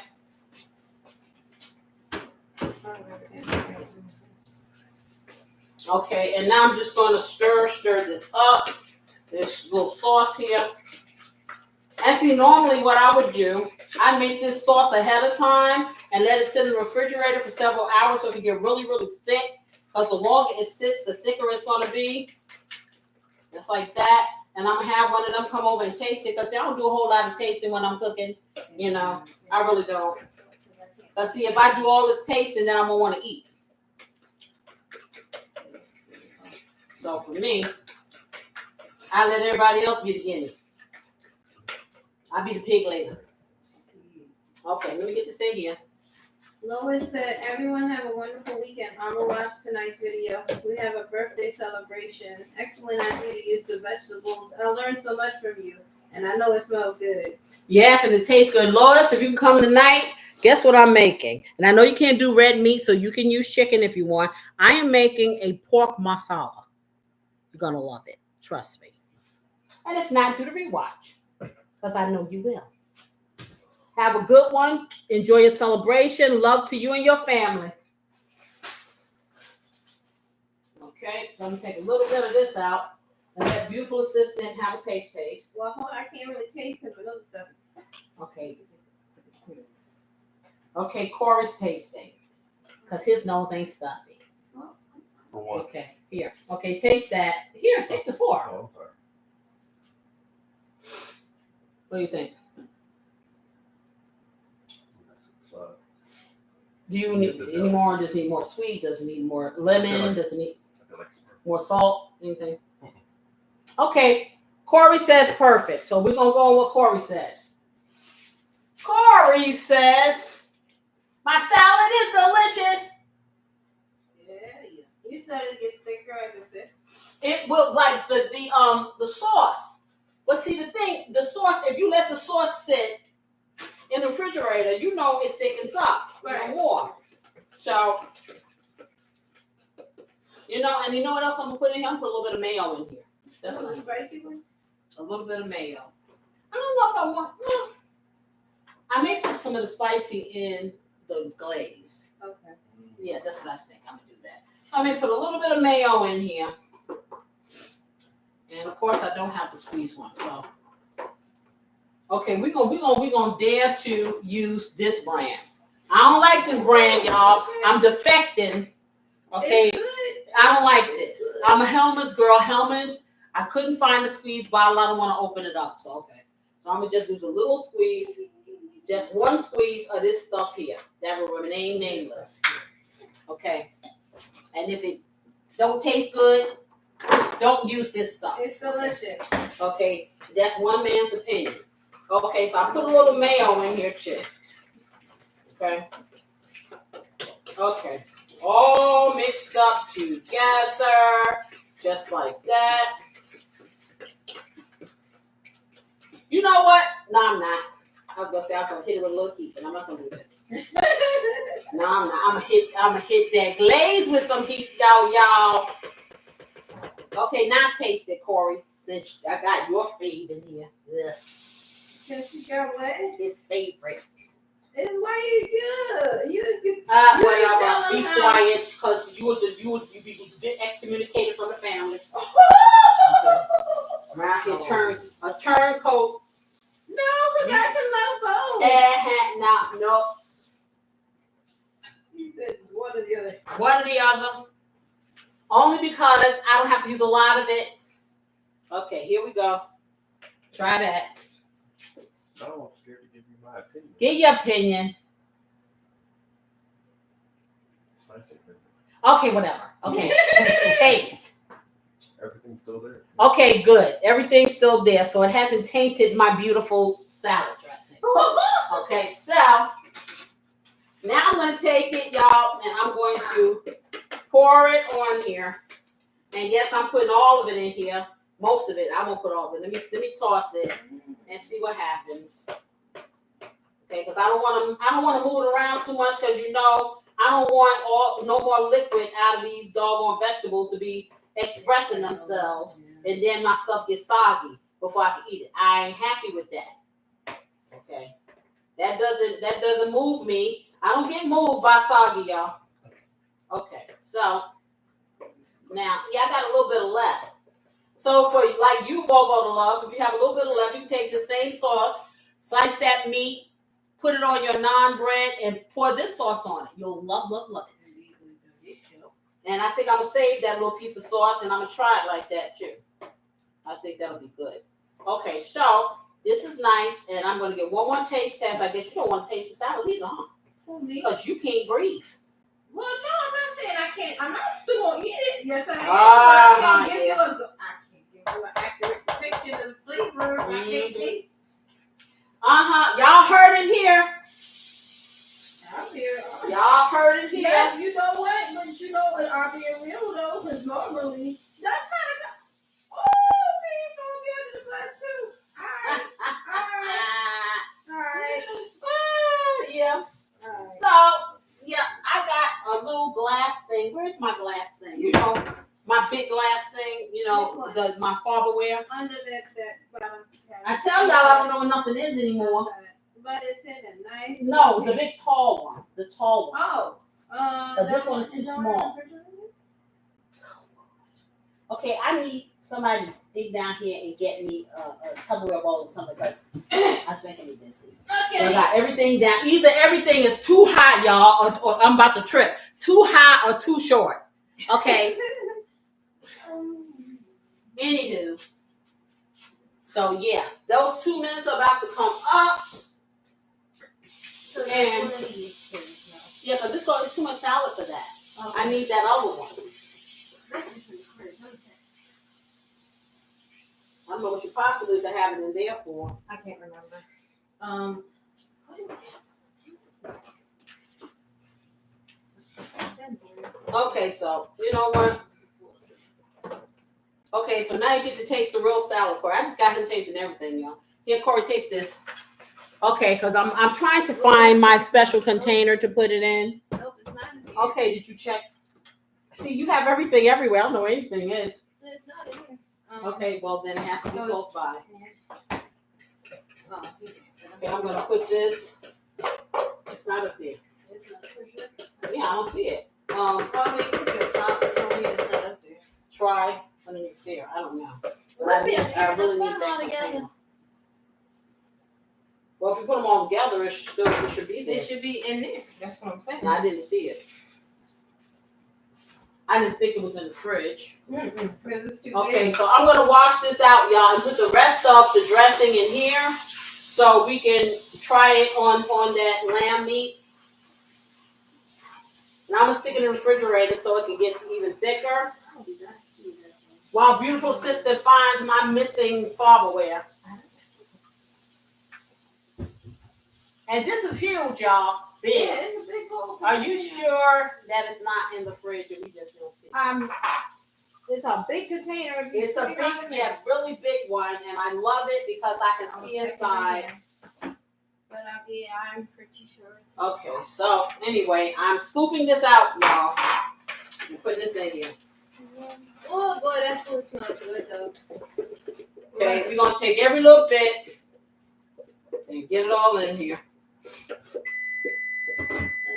And there we go. The timer's going off. Let me get this in here. Oh, that dropped over there. Okay, then it has to be way back in the back of the bottom or something. Back there. So y'all get to crawling because I need it. Okay. And that'll teach you not to put things where I can find them. Okay, I don't care who. Okay, guilt by association. Let's check our lamb. Let's check our little lamb, our Mary. Let's check our Mary. Check your Mary. I thought Mary was the lady. Mary is the keeper of the lamb. Okay, so let's check Mary's creation. Animal. Mary's friend. Dinner. Oh. Okay, let's check it. That looks good. Yeah. That looks like that may be the ticket. It's almost like Savory soup. What? It looks almost like a Savory soup. Yeah, but yeah, well, all ground meat's gonna pretty much look like that. You know, a beautiful assistant is like it almost looks like a Salisbury steak. And I guess that you can make a nice gravy for that. You sure could. You can make a gravy to pretty much anything, y'all. Not quite yet. Still not. It's Okay. at 140. We need it at 145. Okay, so we got 5 more. So we're gonna stick it in there. But what I'm gonna do, I'm gonna make up the glaze. I'm gonna take some of the liquid off, I'm checking. and I'm gonna take some of this liquid off. I'm gonna show y'all. Now, if you ever want to make a gravy, you want to save this. This is not a lot of liquid for, and you can see through here. It didn't really yield a lot, so it really wasn't that fatty, which is a good thing. So I'm gonna take some of this liquid off. I don't want to take all of it off, but I'm gonna take some. The vast majority of it, I'm gonna take it off. Just like that. Okay, there you go. Just leave a little bit in there like that. Maybe I'll take some more. Take some more. Get some of that. Ooh, it's coming right out though. It's nice. Okay, and let me sit this here. I want to get some of this. Yeah, no, but I want to. I need a spoon. Give me a plastic spoon, please. I need a spoon right quick because I'm gonna show y'all something that you want to get rid of when these. It's not. Does it have to be a spoon? Can it be a fork? I need a spoon. Okay. I want to show you guys something. Me personally, I see this when I do like a ground turkey, meatloaf, or something like that. You'll see this, and I don't know if you've seen it before. And I like to get rid of it because I just don't like that on my meat. And try to get it off of here. And I would suggest you get it off because it's just, it's what it is. It's not anything that's not edible, but it just doesn't look good to me. What it is like, as it cooks, and so any of the things you put in it, any of the fillers or whatever, it kind of comes out with the juices and kind of coagulates, and that looks not good to me. I ain't feeling it, so I get rid of mine. Yes, I do. So let me see if I can lift this up without making a mess. Yeah, because I'm still looking at some redness, some blood. Yeah, it's not done. Yeah. So now I know people who will eat this like this, but I'm not that girl. Some things got to be cooked all the way for me, and yeah, and Mary's little lamb has to be one of them. Okay, and I'm gonna try to save a little of this to show y'all what I'm talking about that I like to get rid of. So yeah, it's not under here. Well, it got to be somewhere because it didn't walk away. Only thing I can do. Okay, so I'm gonna show y'all this, and I'm gonna put this back in the oven. Okay, so if you can see this stuff, and this is a mixture of like any blood, or do you see this? Can y'all see it? Yeah, hold it up more. No. Here. There we go. Okay, that stuff right there. That's so McNasty to me. So when it comes up off of your meatloaf or whatever, I usually just skim that off, and then I put it back in. I think you might have put this here because I didn't put this here. Okay. That's why I couldn't find it. All right. Watch your head because it's hot over here. Let me get this over there.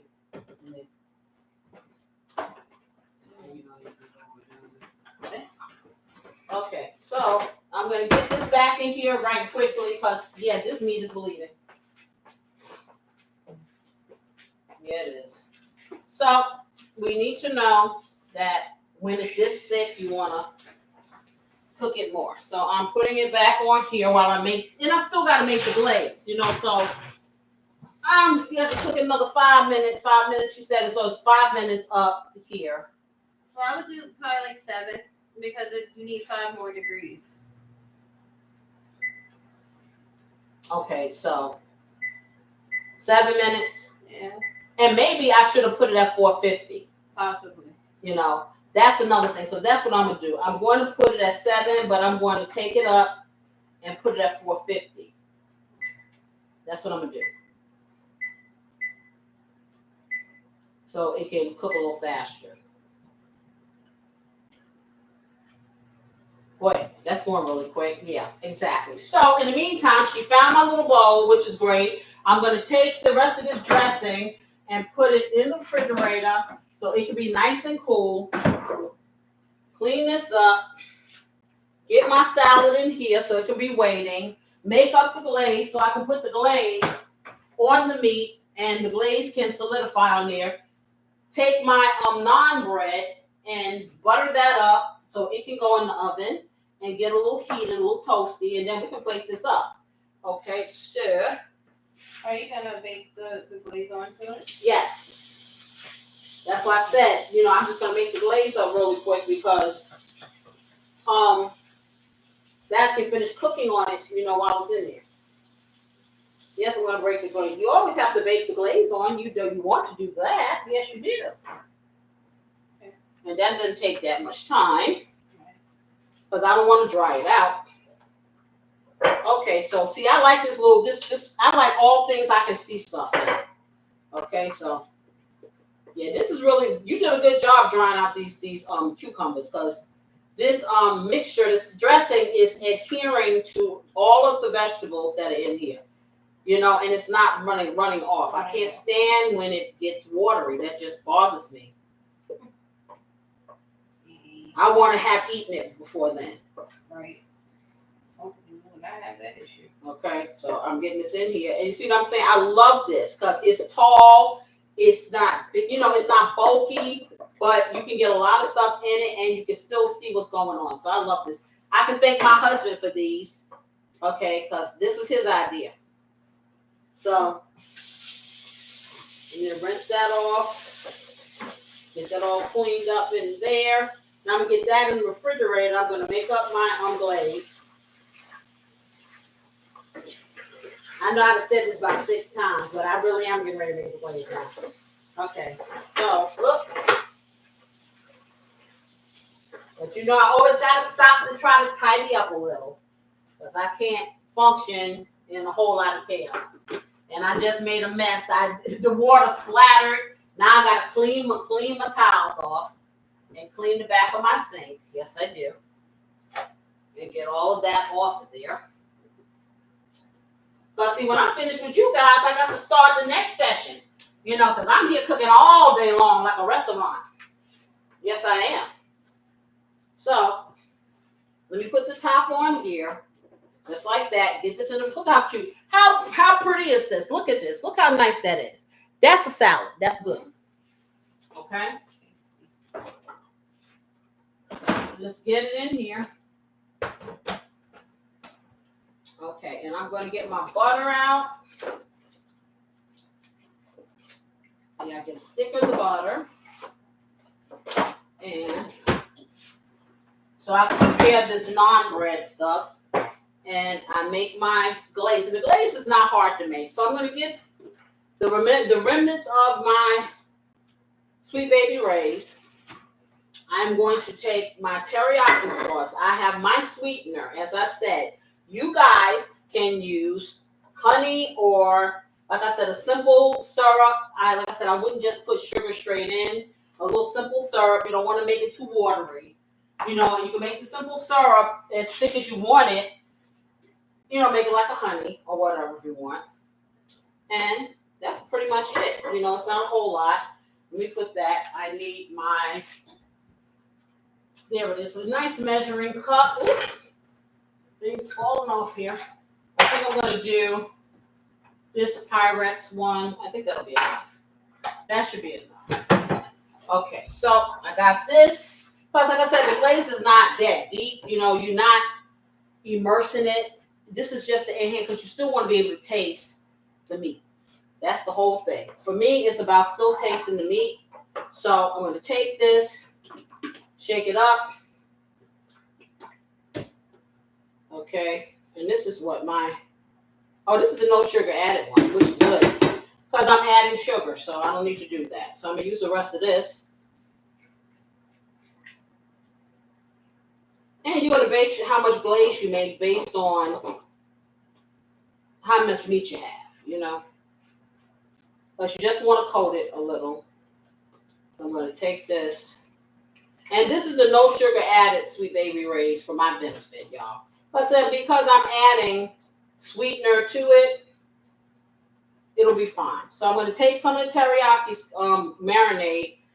That's going to be about a tablespoon of that in here. I'm going to get me some Casey's Blessing. You do not have to do this, okay? But like I said, this will be enough, okay? Now what I'm going to do, I'm going to hit it up with a little heat. If I can find my cayenne pepper, there it is. I'm gonna hit mine with a little heat. You don't have to, just a teeny tiny. So about a quarter teaspoonful for heat for me. But those of you who don't like heat, don't do that. Okay. Now I'm gonna take the rest of this. This is done. I'll put this back because there's still some left. Throw that away. I am going to, what else am I going to put in here? Oh, I'm going to take just a hint of Worcestershire sauce and a little bit of no sugar ketchup. Okay, and you can use the full sugar if you like. Okay, it's up to you. Okay, I'm going to do a tablespoon of the no sugar ketchup. I'm going to do a half a teaspoonful of the Worcestershire sauce. Okay. And I'm going to wipe this off because this is getting on my last nerve. And I am going to put in my Splenda. So I'm going to do probably 6 squirts.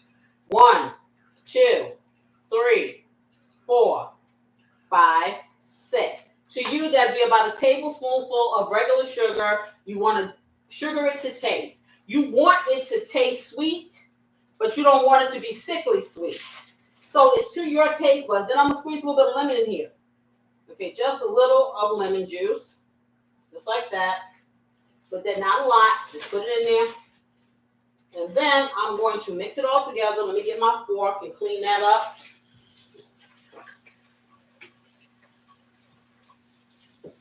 Yes, sorry, baby.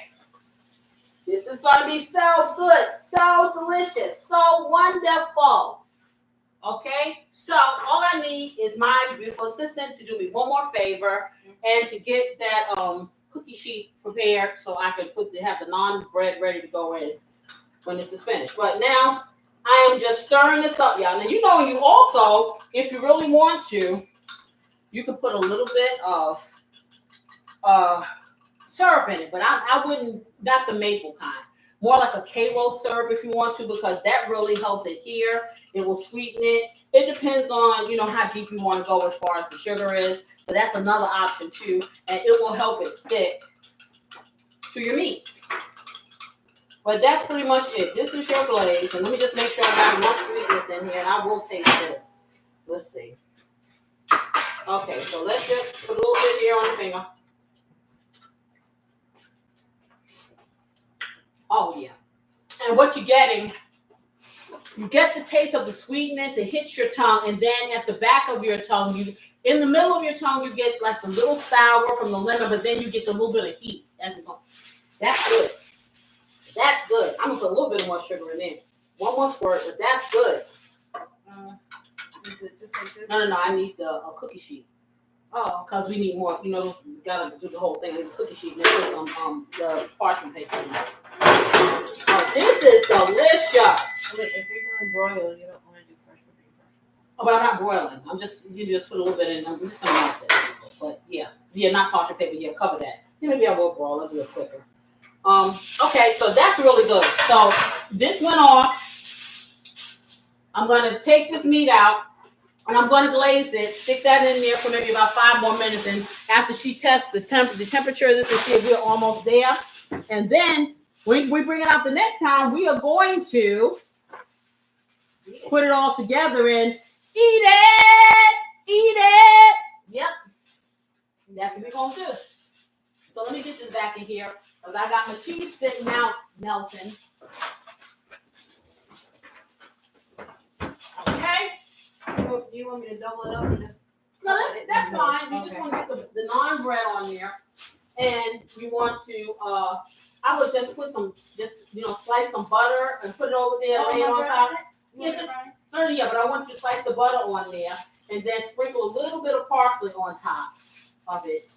It's already garlished. And that way it can go in there and we can put it in the broiler just to kind of heat it up, after we do this meat. So let me try the meat. Ooh! So see, this is what I was trying to avoid. It's the water the water, the oil has spilled on my paper. And it's smoking. But see, it's good. Oh, this is good. See, this is all that nice fat. But the good thing is, this is a perfect example of why you put the foil inside on your rack. Because when you have these little mishaps like this and your meat decides that it wants to erupt, it doesn't erupt in your stove. It erupts on that paper, and you just pull the paper out, and you don't have to be cleaning up that mess. So this is perfect. See, this is why I like live, because you can see this stuff. You see what I'm saying now? It was just popping, and I'm going to show y'all. You see this paper? I don't know if you can tell. You see all around the perimeter, if you can see the discoloration. This is where that oil was popping up off of that ham. Had I not had this, the lamb. She keeps, y'all was out and called it lamb, chicken, turkey, the lamb, that one. Okay, so it's all on here. Had I not had this underneath that pan, that stuff would have been popping all over my stove, and it would have been smoking and making a hot mess. Who likes to clean ovens? Even though my oven is self-cleaning, I don't like to clean them. This is why you do this. Okay, now if this ain't done by now, it ain't gonna get done. This look like it been on the grill. Where's the foil? Oh, yeah. Do that. Let me get the foil. I'm gonna put some more foil here because it did get a little drop on the bottom, but that's fine because we'll clean that up right away. You probably want to put. Yeah, I think we're good now. More naan bread on it. You don't think that's enough? You think that's enough? It's only we're just eating for now, right? Yeah. Yeah. I don't know. Okay, so I'm gonna put another piece of foil here, y'all, because I just got it. It's ready. The beautiful assistant, I'm gonna show you what it looks like without any glaze. Beautiful assistant said it's ready. This is what it looks like. Oh, here. Okay. Can you see? I know y'all can see this because I can see it. Mm-hmm. Can y'all see it? That you see how beautiful that looks? So now we're gonna put our glaze on here. This thing is hot too. Those little pads, these things are not doing it for that. So I'm gonna have to get I'm gonna have to get Big Bubba out. You see Big Bubba? So I'm gonna take this, and all you gotta do, I'm just gonna put the glaze on here. And it's not a big deal. Just pour a little over the top, just like that. And if you have one of those fancy brushes, you can brush it on. I ain't got to do all that. I'm just spreading it on here with my fork. Just like that, all over. That is going to be nice. It has a nice little crisp to it. That's going to taste good. Y'all, yeah, they're going to enjoy this one.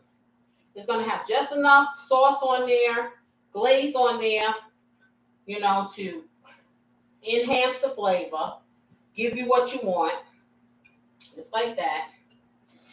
I am really liking the way that looks. And I didn't even put the whole thing in there. I think I'm going to put a little bit more around. I'm just covering the top of it. And then I'm going to pop it back in. I don't want it to be popping all over the place. Okay, and I'm just covering it with it because I don't want to waste it. Okay, so I'm going to put this back in the oven. Yeah, that thing was doing this little greasy thing. That's what it was. So we're going to get some of this grease water off of here. This grease out of here. So it doesn't continue to act flicked. Flicked is a word that I created, y'all. That means nut, like a nut. Oh, goodness, like a nut. Now a lot of things been done.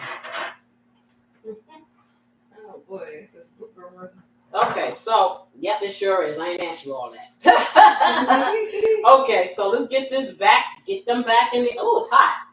I need a fork or something, because it's whatever. I just need something. It's hot. Here you go. This pan is really hot. I wasn't prepared for this Pyrex pan to be so hot. It's really hot. That smells really good, though. It smells good. I just want to get this back in position.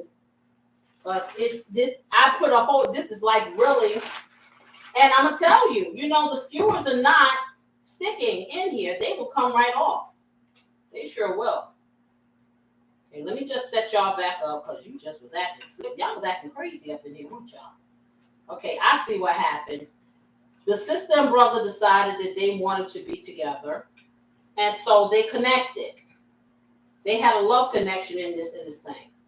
And like I said, quick tip: when you're dealing with these skewers, be mindful that they will slide off of here. Yes, they will, if you are trying to pour things off of it. So I'm not gonna pour anything else off of it, and I'm gonna let it chill, and I'm gonna stick it in this oven so we can get this over with. And I got sauce all over my arm. There you go. What a mess. Okay. Everything that Casey doesn't want is mess. Okay. There you go. So now I'm going to put my arm in the oven, brown it, and then we'll just eat that. How about that? Put some gravy. I'll put some gravy on it, right? Yeah. Okay. Let me clean up this pan, and then I'll get it back in. Because this meat is already done. We're just trying to do the glaze. And now I'm trying to clean up myself. Okay, I want to clean up the pan because I don't want the pan smoking and wreaking havoc on my stove. Okay, so I'll get as clean as possible. And note to self, next time I will not be fancy and use this. I will use my foil pan, my good old foil pan that doesn't want to show its tail on national TV. How about that? That's what I'm going to do. This right here, okay, you just put me all out here in the abyss. This thing is hot as all get out. Be careful with these Pyrex pans. They are hot. This thing is hot. Okay, I was almost hospital worthy at that point. All right, let me clean this up. Could you put that on for 5 minutes? That's it. Okay, let me clean up this mess. Okay. So I think they're gonna enjoy this. At this point, I smell so much food, I probably won't even eat. I'm gonna taste it, yeah. I probably won't eat this until dinner time, and then when dinner comes, I will probably eat the dinner for breakfast. How about that? That's pretty much how I roll. Okay. I'm gonna tidy up my kitchen just a little bit because I gotta go on to the next thing.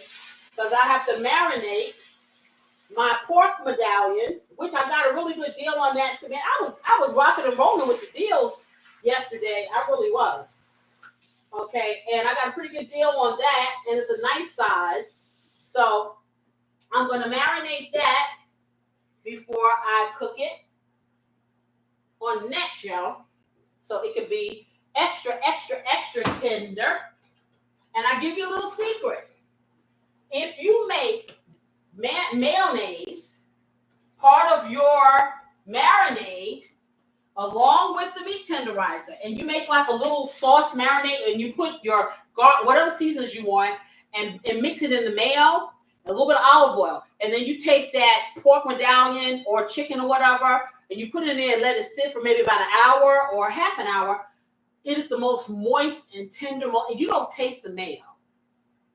It really just gives it a very succulent, moist taste. It's very good. Trust me.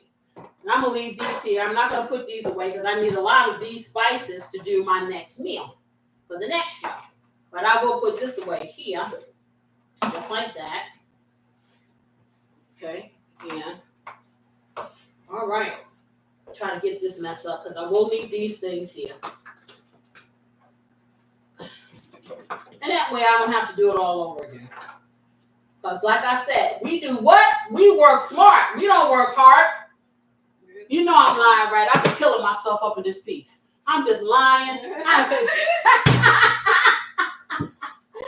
gonna tell you, in my mind, I really want to be upstairs in my bed watching TV. But then in my mind, like I said, I'm totally honest, I'm tired as all get out every time I come up here on a Saturday. But that's that part of me that yearns to be with y'all, you know. So it's like, even sick or well, it's gonna take a lot for me not to be here, you know. Really, it takes a lot for me not to be here, and sometimes to my own detriment. But I feel like this: if somebody getting something out of this, even just a little chuckle, it's worth it to me. It really is. So I hope it's good for you guys too. Just as good as it is for me. Don't all talk at once now. I know y'all have a pity party. Y'all like, oh, poor Casey, she's lonely. We'll come visit her on Saturday. Yes, we will. I know. Hey, I take it however I can get it. Hey, the last thing you are in this house is lonely. Just wait till No, this house is full, but you can still be lonely. You can be lonely for the company of interesting people like what I got here. You could be lonely for like-minded people, you know? So different people are in your lives for different things. Okay, we have a commonality here. I hope that you like food and you want to know some things and you want to just have a laugh and not have to think about all of the negative things if you don't have to. I know that I don't. I enjoy this because, like I said, hey, I get to visit and I don't even have to leave my house. This is wonderful. I love it. So I don't know what anyone else or what your motivations are, but I love spending time with you, even when I'm tired. See, I know beautiful assistant and them, they be like, oh Lord, is she ever gonna take a vacation day? This is vacation. That's what they fail to understand. For me, this is vacation. I'm at my best when I'm here. Yeah. This is vacation. No one understands that for me, but I enjoy it. So, yep, I think I have everything almost tidied up. Throw that in the garbage, get my parsley back. I really can't wait until I cook that marsala, though, because that's one of my favorite meals. Is chicken marsala, but I figured I'd do it a little different because everybody always cooks that. And I just wanted to do a little. You can make turkey marsala. You can make beef marsala. It's all about the sauce. The sauce and the mushrooms. That's what it's about. So don't sleep on whatever meat you like. Shoot, if you want to, you can make some shrimp marsala if you want to. You know, there are no barriers. You know, it shouldn't be any barriers, put it this way, to what your taste buds say you want to eat. I'm just saying. And so, let me see what this looks like. Because what I'm going to do, I didn't want to forget. Look at that. Is it done? Yeah, it's about ready. That glaze just went. Okay, what you can do is let the stuff melt, the butter melt a little bit on the bacon, then hit it on the broil. And while you do that, let's take the meat out. But while you do that, then I'm gonna hit everybody with what I was saying, the make do ideas. Because I don't want to leave here without saying it, telling you guys about that. But you'll be surprised of the master meals. With my nose is running. Wait, so don't put it in there. Yeah, now? take the meat out. Put it on top of the stove. Where's Okay. the There you go, right there. Put the meat on top of the stove right here.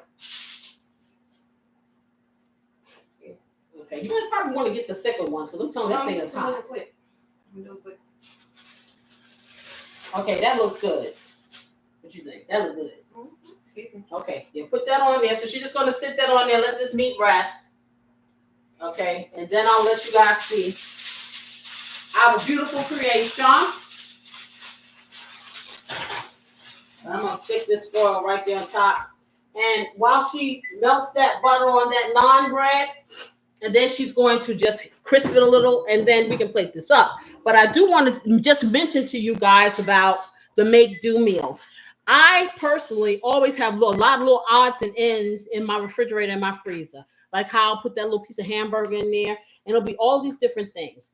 So I thought about it. I said, you know, how many times did you have a little of this? I have some broccoli left over. I'll have something, something left over, some chicken maybe left over in there. And you could just make a make-do meal. You make it do what you want it to do when you need it to do. Okay, really quickly, kind of throw it together. And mostly it can be like a little one skillet thing, or like a casserole or something like that. Even a salad if you want. So not every meal has to be fancy, to be delicious, to be satisfying. And it's easy on the wallet because it's already here. Okay, you can recreate your leftovers or what's left. You can turn simple ingredients into a big comforting meal without breaking the bank, and that's what it's all about these days. Whether people want to admit it or not. Okay, so what are the make do meals? And that's what I was saying. Meals you already have in the refrigerator that you want to kind of put together. You can put different things together, things that are in your pantry, kind of turn it, put some cheese on it, make a sauce, do all those things. Okay. One pot wonders, like I was saying, casseroles, the kind of skillet thing. You can take, hey, I got some broccoli in there that I did, with the vegetables and stuff like that last week, and I saved the rest of it. So I got some of that, and it didn't have to be a meal for everybody. It could be just your lunch or whatever. I have that. I have some chicken in there. I'm going to chop up. I have a couple of pieces of shrimp in there. I'm going to chop up, and I'm going to make that a little stir fry, make a little brown gravy to it, and I'm just going to eat it without the rice, but then it can go on some rice or pasta, whatever that you have just sitting around. So that's one thing. You can make casseroles. Just kind of dump all your favorite things into a casserole dish or a baking dish. Get some cream of chicken or celery soup or whatever. You want to put that in there, and you can put whatever you want, and you just cover it up and bake it up. Voila, there's a casserole. The sky is the limit. You can do whatever you like. Things like I said, chicken rice casserole. I made that on one of our We Can Eat show. Really easy, inexpensive. Cheesy pasta bake. You have some leftover pasta. You have some pasta sauce, or you may have some fettuccine sauce or whatever, and you just put whatever kind of pasta. It doesn't have to be macaroni noodles because pasta tastes like pasta. Okay, and then they got these sheet pan dinners where they'll put the vegetables, the meat, and maybe a starch on one sheet pan, put it in there, cook it all together, toss it together. There's a meal, and it's really quick. And so, like for breakfast, like I said, I'll make a breakfast casserole in a minute. Put the eggs in there, different breakfast meats or whatever, some potatoes, put it all in there, bake it up, fluff it up real nice. There you go, a little bit of cream. So it is endless. You can make little pancake sandwiches. You make your own pancakes, or you can have pancakes, the frozen ones, and put you some meat on there and an egg or whatever. And there you got your McDonald's. What do they call those sandwiches?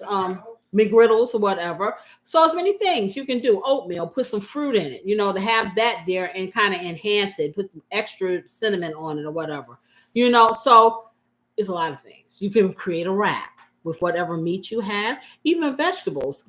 Keep a nice little sauce like what I got there, a little bit of sauce. We do a lot of making our own salad dressings and stuff like that, which I think I'm going to show you guys because you can control what goes in it. And especially if you're trying to eat a little healthier, everything does not have to be olive oil in order to have a healthy salad dressing.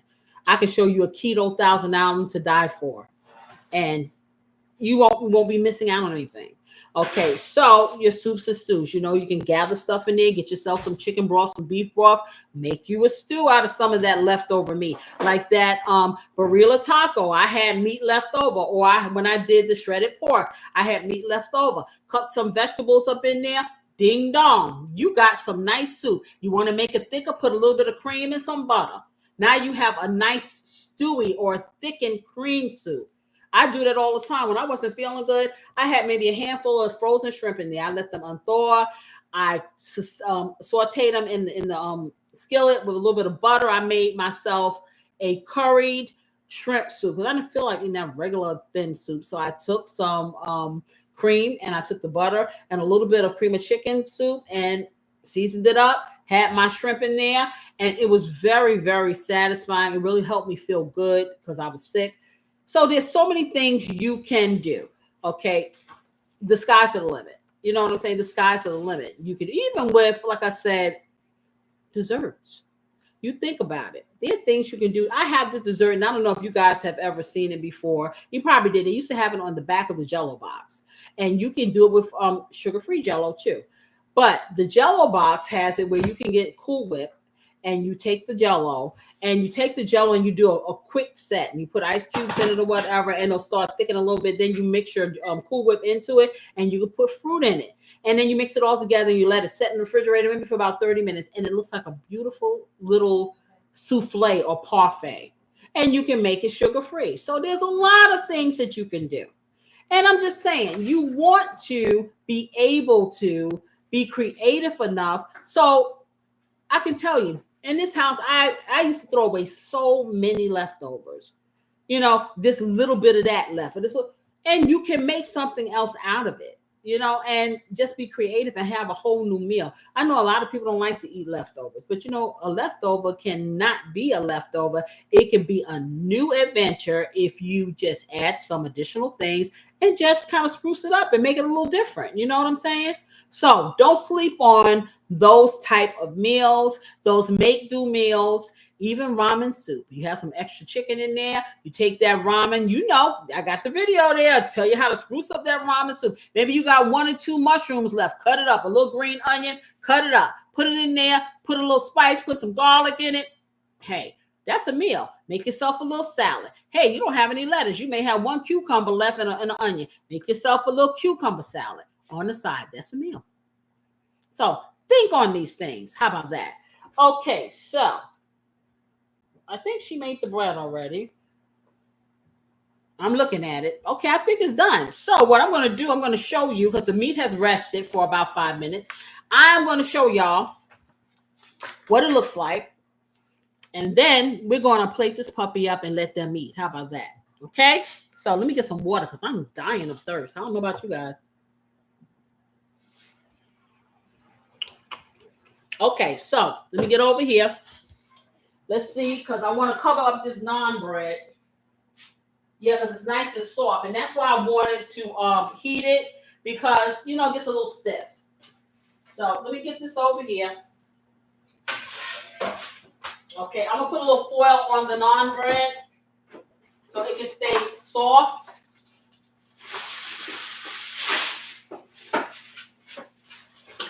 This is going to be pretty. I may have to break down, y'all, and eat me some of this, because I haven't had anything to eat yet. I was trying to save my appetite for tonight, but hey, the tummy wants what the tummy wants. Did I brown the naan enough? Yeah, the brawn. Did she brawn? I was about to say, yeah, the brawn is good. The brawn was good. Okay, this is what you're gonna have. Can everybody see? This is what your glazed lamb I can see it. That looks good. Kabob looks like. And so you're going to take it. And so no person is going to eat this big giant thing. So really, I could really do a family here. So what I'm going to do, I'm going to take it off of the skewer, and I'm going to slice it nicely. And I'm going to put that naan bread there. I'm going to have that cucumber salad next to it. What do y'all think? What do you think about these? Do you think this is something you might want to try? Let me know. Give me a heart. Give me a finger. Give me something. Thank you. Okay, so that's going to be delicious. So let me get that. Let me get some plates. I'm going to get this all sliced up and plate it up. See, just like that. Now look at this, y'all. All that heat that this thing was doing, and now it's just as cool. Just like that. And it was like, okay. It was showing off. It was showing off. It was showing off, y'all. It was showing off. I can't believe it. So I'm gonna get some more. We'll get these plates down here. It was just showing its little tail. Okay, so I'm gonna get. Exactly. Exactly. That's exactly what it was doing. The lamb said, "How you like me now?" And I was like, "Okay." So I'm gonna get these things here. I tell you, I think food is so funny. Okay, so I'm gonna take the skewer out. And look at this. It's still hot. Now I want y'all, I got to turn this. I got to let y'all see. I can see that. Do you see how, I want you to see how easy this meat has formed over this skewer, right? And it comes right off. Look at this if you can see. I don't know. Can you guys see? Oh, we can see meat. Look. Can you see the meat? Yeah. Okay, I'm gonna lift this up. Now watch this. Just take it right out, just like that. Just like that. You see, just comes out like that. One hand. One hand. Come right out, and these things are long as all get out. Okay, so I'm gonna take them out. Now I'm gonna go from the other direction. Look at that. So hey, I have a question. Yes. For fun purposes, of course. Mm-hmm. Is that something that you could do like on a kabob on a campfire? You can, not a campfire. or like on a grill. Yeah. Like no, you don't want to do this on a rotisserie because it would probably fall off going around. But you can definitely do it on your grill, and I would do it off the flame. Indirect heat. And so you can get that charcoal or grilled flavor, and that's why I put the liquid smoke in it. So give you that effect. Oh, baby. Oh, my I God. already know. I already know. Oh, Already it's going to know. make me lick the skewer. Should I lick the skewer? I ain't going to do it. Child. Yeah. I am here to tell you. He said nothing but a word. This is some good eating. Okay, let me get my nice knife here. Some great weekend eat. Wow. Do I really have to cook tonight, y'all? Can I just repurpose? Can I just repurpose? Oh gosh. Oh my gosh. Okay, I'm gonna take this middle one and start cutting. Okay, and I'm just cut that. Wow. Okay, yeah, that's nice. I'm gonna cut like that. And then I'm gonna cut again. Wow. Okay, we're gonna do this. So we're gonna cut you little children here. Okay. And it's hot. Oh, it's too hot. I don't know nothing about that. Yes. Grew up on that. Gotta run for shelter. Gotta run for shade. It's too hot. Too hot, lady. They were pretty popular. Okay. So I'm doing the one-handed thing. See, this is so much meat, y'all. I am telling you, I literally probably could feed my whole family, and I'm sitting here talking about 3 pounds. No, I'm saying this is like, yeah, because you got to realize you're not gonna put so much on with the naan bread. Right. So let me cut this other one up real quick. Well, if you need be, you can always repurpose it. No, I ain't gotta repurpose nothing, man. This gonna be lunch. I'm gonna put this bad boy in the fridge if there's some left. See, I always think there's gonna be some left, and then I disappear to my office and ain't nothing left. I wonder why. Yeah. That lamb was a magician. Like when I made those gyros, it just kind of disappeared, y'all. It disappeared. Okay, so yeah, I'm chopping you up just like that. Okay, I ain't gonna chop the other ones. I think this is enough meat. Really, I can't believe it yielded so much wonderfulness. So let's see how we gonna plate this puppy up. Where's those things at? Those naan breads. So we're gonna do this. I'm gonna put one on here. Call my husband. Okay. Call your daddy. Okay. Now I want y'all to see, this is what the naan bread looks like after you buttered it. We put a little bit of parsley on it. This naan bread is garlic flavor. If you don't have the garlic flavor, then you just put your own garlic on there. So I'm going to turn it this way where it's nice and buttery, and I'm going to lay it on here. Just like that. Okay, let me get something to scoop this up with.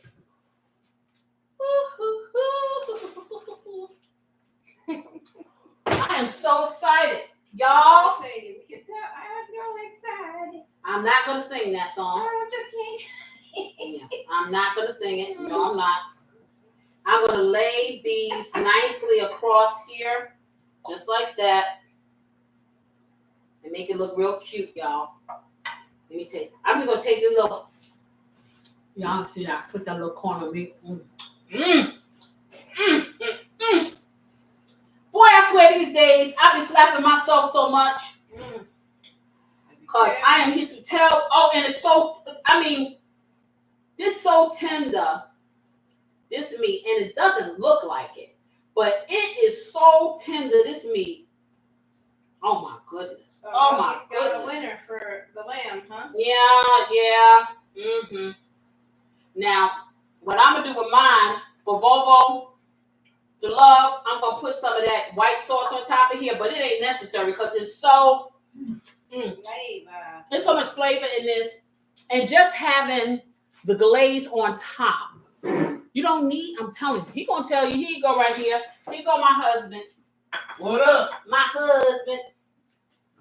Okay, so let me get you your cucumber salad. Him downstairs. Yeah, him downstairs now. Him downstairs. Okay, I'm gonna get you a cucumber, and this is just a nice little lunch. I think it's beautiful. Okay.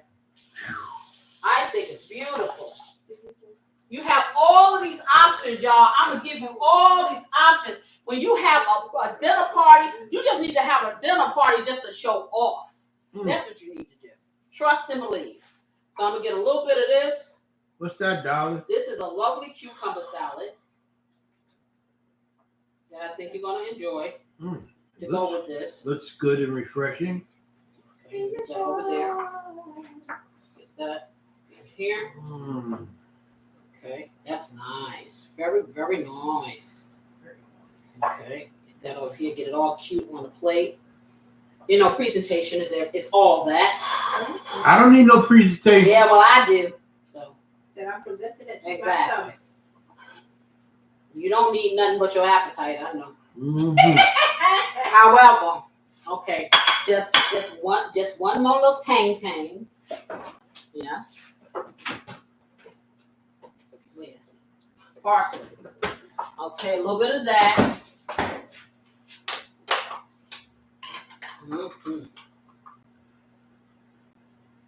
What is this, velvet?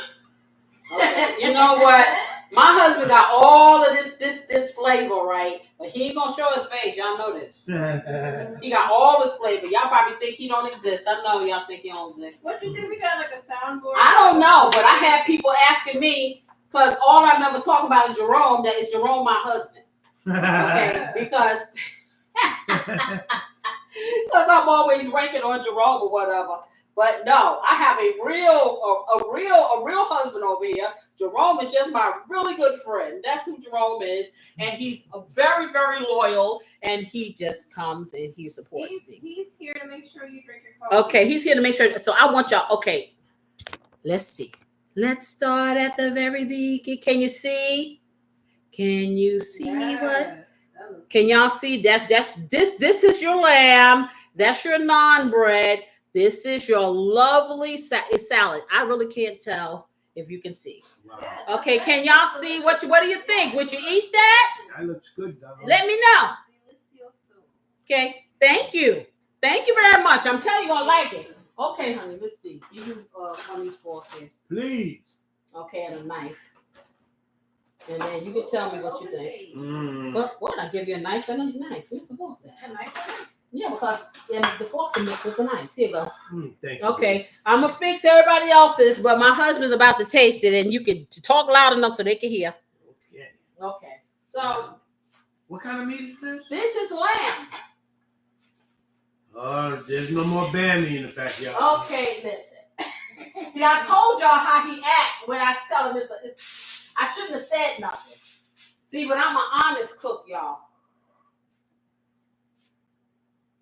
But Bambi served its purpose. Bambi is a deer. I'm about to say, wrong animal. Wrong animal. Oh, Bambi's still back there. Okay. Yeah, Bambi is still back there in the backyard. That's pork chop. Yeah, that's lamb chop. Yeah, that's what it is. That's good, baby. You like it? Oh, yeah. How does it taste? What do you think? Is it tender? Is it moist? Oh, is it dry? It's all that. Have we had this before? No, I've just created it today. I can't get this thing. I'm gonna use my fingers. They clean. I'm tired of trying to be lovely. Okay, so I'm just put. That's really nice. You like it? Oh yeah. Okay, here you have it. The person that don't want to ever eat the little lamb. He says. No, what I don't like is lamb chops. I think it is. Okay, right? but what do you think this is? This is just ground up lamb chops. Yeah, I don't know. And I don't know why you don't like lamb chops because every time I make them, you love it. I think it's in your mind. I'm working too hard. Whatever. I just think some people like to complain, especially those of us that don't be slaving in the kitchen. That's what it is. But then we eat everything we get our hands on, All right, that cucumber salad. Oh man, that's moving. That's moving. Okay, so you like it? Mm-hmm. Okay, let me get that off of there. Make that look cute for Corey. Come on here, Corey. Get your stuff. I know you can be more verbal than my husband. I guess because last week you just grunt. He did Go get yourself a fork and a spoon. Nice. I'm the food tester. You the food tester. Sure you are. Okay, so there you go. You know how the king had them testers? Oh, really? Oh, you see this poison? Okay, where you going? I can't well. Yeah, you can. Okay, sit it right there. Cut a piece. Okay, you ain't gotta do just cut the meat. You ain't gotta go through all of that. Just let the peoples know what you think. Yes. Oh, that looks very moist. Mm-hmm. That's very good for us. Oh yeah. Okay, beautiful assistant. Yes, ma'am. It's ready? Yeah, I'm getting ready to put it on here now. Okay. No, I thought you were calling me because it was ready. Wow, Very that's really moist, good. very tender. What's the flavor like? I'm getting that nice sweetness Mm. from the the barbecue and But everything. it's not overly sweet. It's not overly sweet. No, not at all. What do you think of the flavor of the lamb? The lamb itself is actually delicious. Mm. I was never really big on lamb, but that right there is really good. Have you ever did brisket? I'm sorry. That's a whole nother show. Hmm.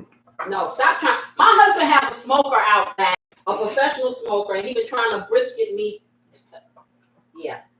So he talking about brisket. So when his season comes along, the grill master season, I will break down and help him make his brisket. Okay. Woo-hoo! Oh, you already did your review? And all I heard was gone. Wow. Okay. All right. Here, beautiful assistant. It's up to you. Okay. It's up to the beautiful assistant. Mm. My husband over here with his mouth full and stuff coming out the side. So Yeah. Mm. So here you go. And I'm gonna make my plate and put some of that tzatziki sauce on it. I like that glaze. I mean, You like the see? Oh, wow. He likes the glaze, guys. That's real nice. Mhm. He likes it. Yes, he likes the glaze. Mm. So yet another creation from Chef Casey. Another way. Yes. Mm. That made it easy. You didn't have to do everything don't have to be from scratch. Sometimes you have to step it up a notch. Your glaze, like I said, I stepped it up, and you can do that with your barbecue sauce, all of that. Take a little piece. You use Okay. barbecue sauce in that? This is a little what I had left of the sugar-free baby Ray's, and I mixed it with a little bit of ketchup, sugar-free. I put a Worcestershire sauce. I had teriyaki sauce. I put a little bit of cayenne Ain't that pepper, nice? Yeah. cayenne, Casey blessing, That's real. and what did I do? And some Splenda. So actually, guys, anybody who's doing keto, that sauce right there is keto. You need to know. Is this whole plate keto? No, well, it would be if you didn't eat the naan bread. But without the Oh my naan, God, I just want to eat the meat. the meat, like I said, I put a little bit of the panko breadcrumbs in, but you could put in, like I said, some keto bread just to turn it. It's not really bad for you. You know what's crazy? What? It's not anywhere related at all to beef or turkey or anything, but No. it tastes like a meatloaf almost. I'm It's right. better. But better. Mm. It's so good and it's moist and it's so many different flavors. Mm. It's like salt, a little bit of salty and sweet, savory. It's like, oh my God. I And then think all it's- the herbs, like you can taste all the different herbs. Now in it. imagine that with some rice, some nice jasmine rice, like Oh, yellow man. rice or Oh, something man. like that. Like for real, I just want the meat. I think the and boys the- even like The this. boys may like this meat. Mhm. Yes, they may like this. So I'm trying to make my plate, y'all. So No, y'all I'm can just see. sitting here eating all one. Yeah, no one is telling you guys what it really is like. They're so busy eating it until I'll tell you the real deal. I just told you. Okay, you were talking to us. You weren't even thinking about you weren't thinking about the family over there. Well, I look at the camera sometimes. Okay, with her mouth full. Okay. Ain't that the point of the TikTok? I'm gonna get a little bit of this cucumber salad, not much, y'all, because I really want to get into this lamb. Oh my God. That is And- good. I'm gonna It's put so some of the refreshing. And it's tzatziki not- sauce on there. What I love is for people who have had like bariatric surgery or anything, like then they're further out, it's not super heavy. It's Right. not really dry. They It's not can't dry. hear you way over yonder. That's why I want you in front of the camera. It's cold. I'm Okay. sorry. But yes, I was saying for people who have had like bariatric surgeries, it's really good because it's not dry it goes down really easily. It's not like really heavy in your stomach, and it doesn't hurt. It's delicious. Mm. Okay. Delicious. Bobo the love. This is for you. I'm gonna put some of the tzatziki sauce on mine. So, because you mentioned about a white sauce, okay? So I'm gonna do that in honor of you, and then I'm gonna tell you what the tastes are. And this is thickened up, just like I said. The longest sits in the fridge. So I'm putting my my souped up, my creation of my tzatziki sauce on here, on there, on top of that. Okay. This is really good, darling. I'm glad y'all liked it. Mm. This is one more for the menu. Oh, yeah. Okay. Definitely got to do this again. And it's not hard to do. It really isn't. It's not hard to do. Y'all be careful of that fat that come off the last minute. But other than that, like I said, you want to make sure that you keep that foil on the bottom of your oven so it doesn't make a big mess. What happened? Well, it had, I had poured all the liquid off, and so, lamb is kind of fatty. So what happened is a little bit of the juices were popping. Mm. The fat was popping. But not to worry. Okay, so Bobo to love, this is for you. Okay, it has my souped up tzatziki sauce on here. I'm going to give it a taste, and I'm going to tell you. But I'm going to tell you, you really don't need any sauce on this. I'm telling you. It is so moist, literally, that you just want to eat it. So I'm just going to taste this little piece here. There you go. And I'm going to dip it in my sauce. I want y'all to look at this. You see this? See that? Okay. Let me straighten this up because I want you to get a good gander of this. Okay, I'm going to take it. Going in now.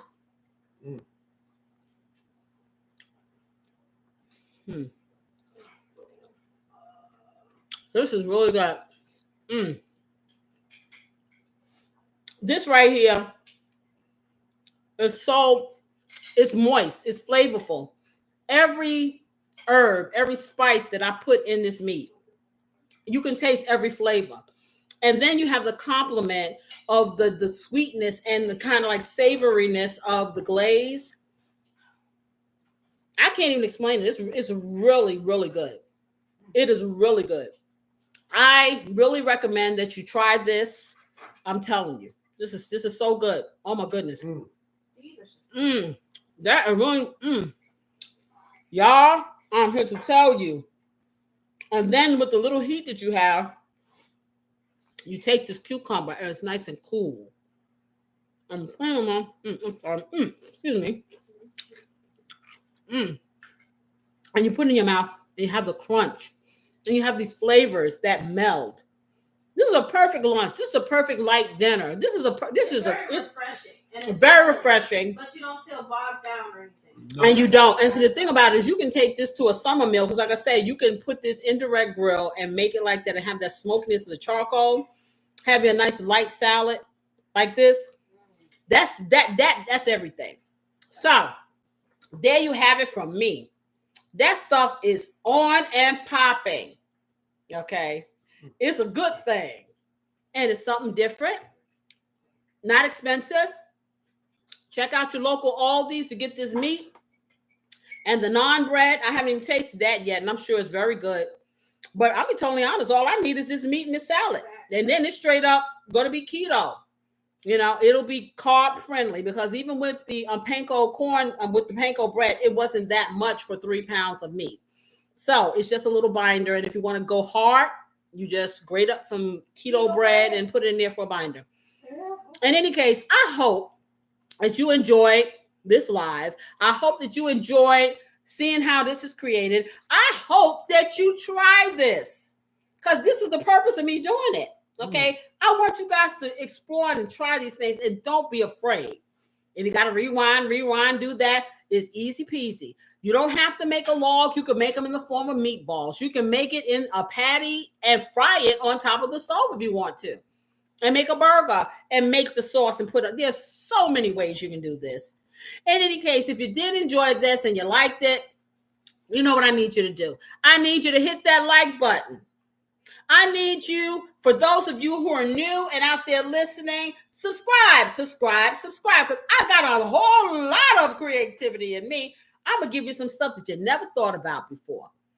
And I want you to hit that notification bell for those of you who are already members of the family, so you always know when I'm coming at you. You know I'm going to be here every Saturday. I know y'all expect that, but I may be doing something in between. You never know. I may surprise you. So turn that button on.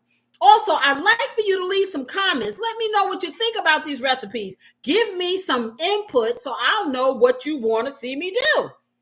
Otherwise, I'll just take it into my own hands. Yes, I will. Because I'm not going to stop coming at you.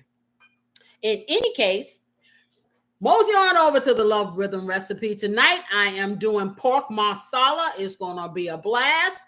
And the topic that we are talking about tonight is, can a relationship survive without trust? That's going to be a popper, I tell you. Anywho, you know what I wish you? I wish you love, peace, and what? Some great weekend eats. I'm going to see y'all next Saturday. We're going to be on and popping. Have a great week. Bye-bye. Well, it's a good thing you made all that meat.